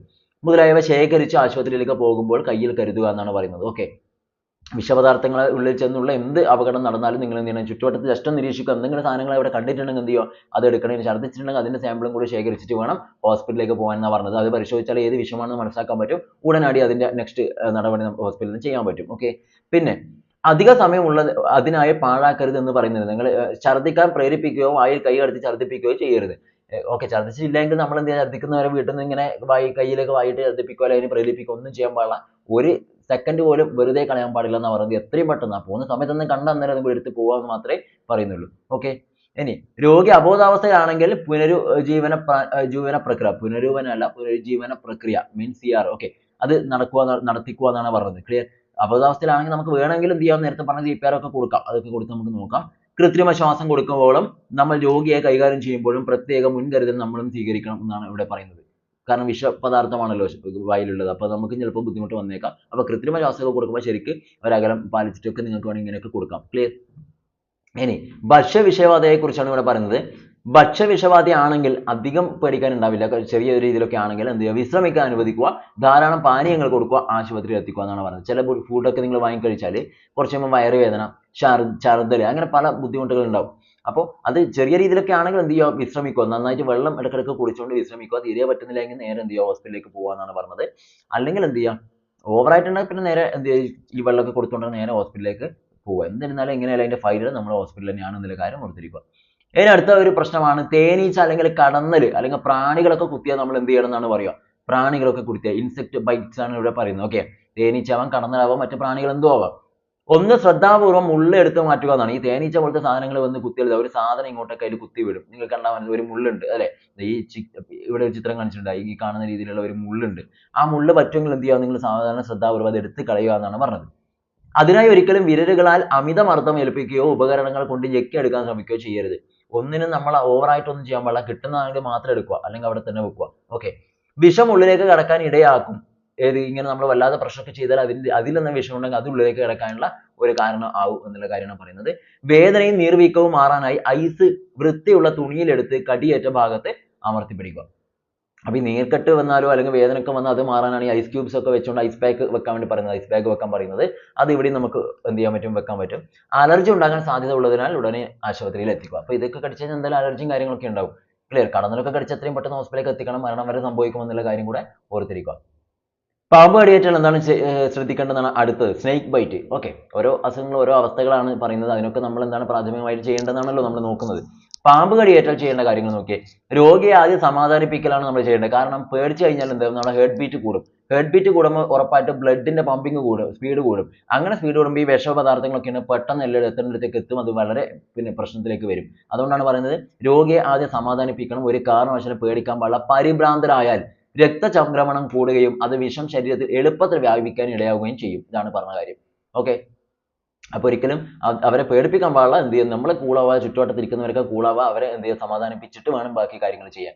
ഇനി നോക്കുന്ന കാര്യം, രോഗിയെ നടക്കുവാൻ അനുവദിക്കരുത്. നടക്കുവാൻ ഈ പാമ്പ് കടിയേറ്റ് ഇതിനിടയ്ക്ക് ഒരു അപകടം സംഭവിച്ചിട്ടുണ്ട്. ഒരു പാമ്പ് കടിയേറ്റ് രോഗിയെ നടത്തിക്കൊണ്ട് ഹോസ്പിറ്റലിലേക്ക് പോയി എന്നൊക്കെ പറഞ്ഞത് വലിയൊരു പ്രശ്നമായി മാറിയിരുന്നു. ഓക്കെ, അപ്പോൾ രോഗിയെ നടക്കുവാൻ അനുവദിക്കരുത്. കുതപ്പൊക്കെ വരുമ്പോൾ ഈ പറഞ്ഞ രീതിയിൽ ഈ സ്പീഡ് കൂടും, പെട്ടെന്ന് വ്യാപിക്കും. ഓക്കെ, നെക്സ്റ്റ്, പരമ്പരാഗത രീതിയിൽ മുറിവേറ്റ കാലിന്റെ മുകൾ ഭാഗത്തായി തുണി കൊണ്ട് കെട്ടുന്നത് ഒഴിവാക്കുക. ഇപ്പൊ കാലിനാണല്ലോ കൂടുതലും പാമ്പ് കടി, നമുക്ക് കാലിനായിരിക്കും കൂടുതൽ സാധ്യത. അപ്പൊ അങ്ങനെയായ ഇതിന്റെ തൊട്ട് മുകളിലായിട്ട് പരമ്പരാഗതമായിട്ട് പറഞ്ഞു കേട്ട രീതിയിൽ എന്ത് ചെയ്യാൻ പാടില്ല, തുണിയൊന്നും ഇങ്ങനെ ചറവറ പോയിട്ട് എന്ത് ചെയ്യാൻ പാടില്ല, കെട്ടി കൊടുക്കാൻ പാടില്ല എന്നാണ് പറയുന്നത്. ഓക്കെ, കടിച്ച പാമ്പ് ഏതാണെന്ന് അറിയാൻ നല്ലതാണെങ്കിലും ഒരിക്കലും അതിനായി സമയം പാഴാക്കരുത്. മീൻസ് ഇപ്പൊ പാമ്പ് കടിയേറ്റാൽ അവിടെ കിട്ടുന്നതാണെങ്കിൽ കാണുന്നതാണെങ്കിൽ നിങ്ങൾക്ക് ഏത് പാമ്പ കടിച്ചെന്നില്ല മനസ്സിലായിട്ട് അത് നമുക്ക് ഗുണം ചെയ്യും ഹോസ്പിറ്റലിൽ എത്തിക്കഴിഞ്ഞാൽ.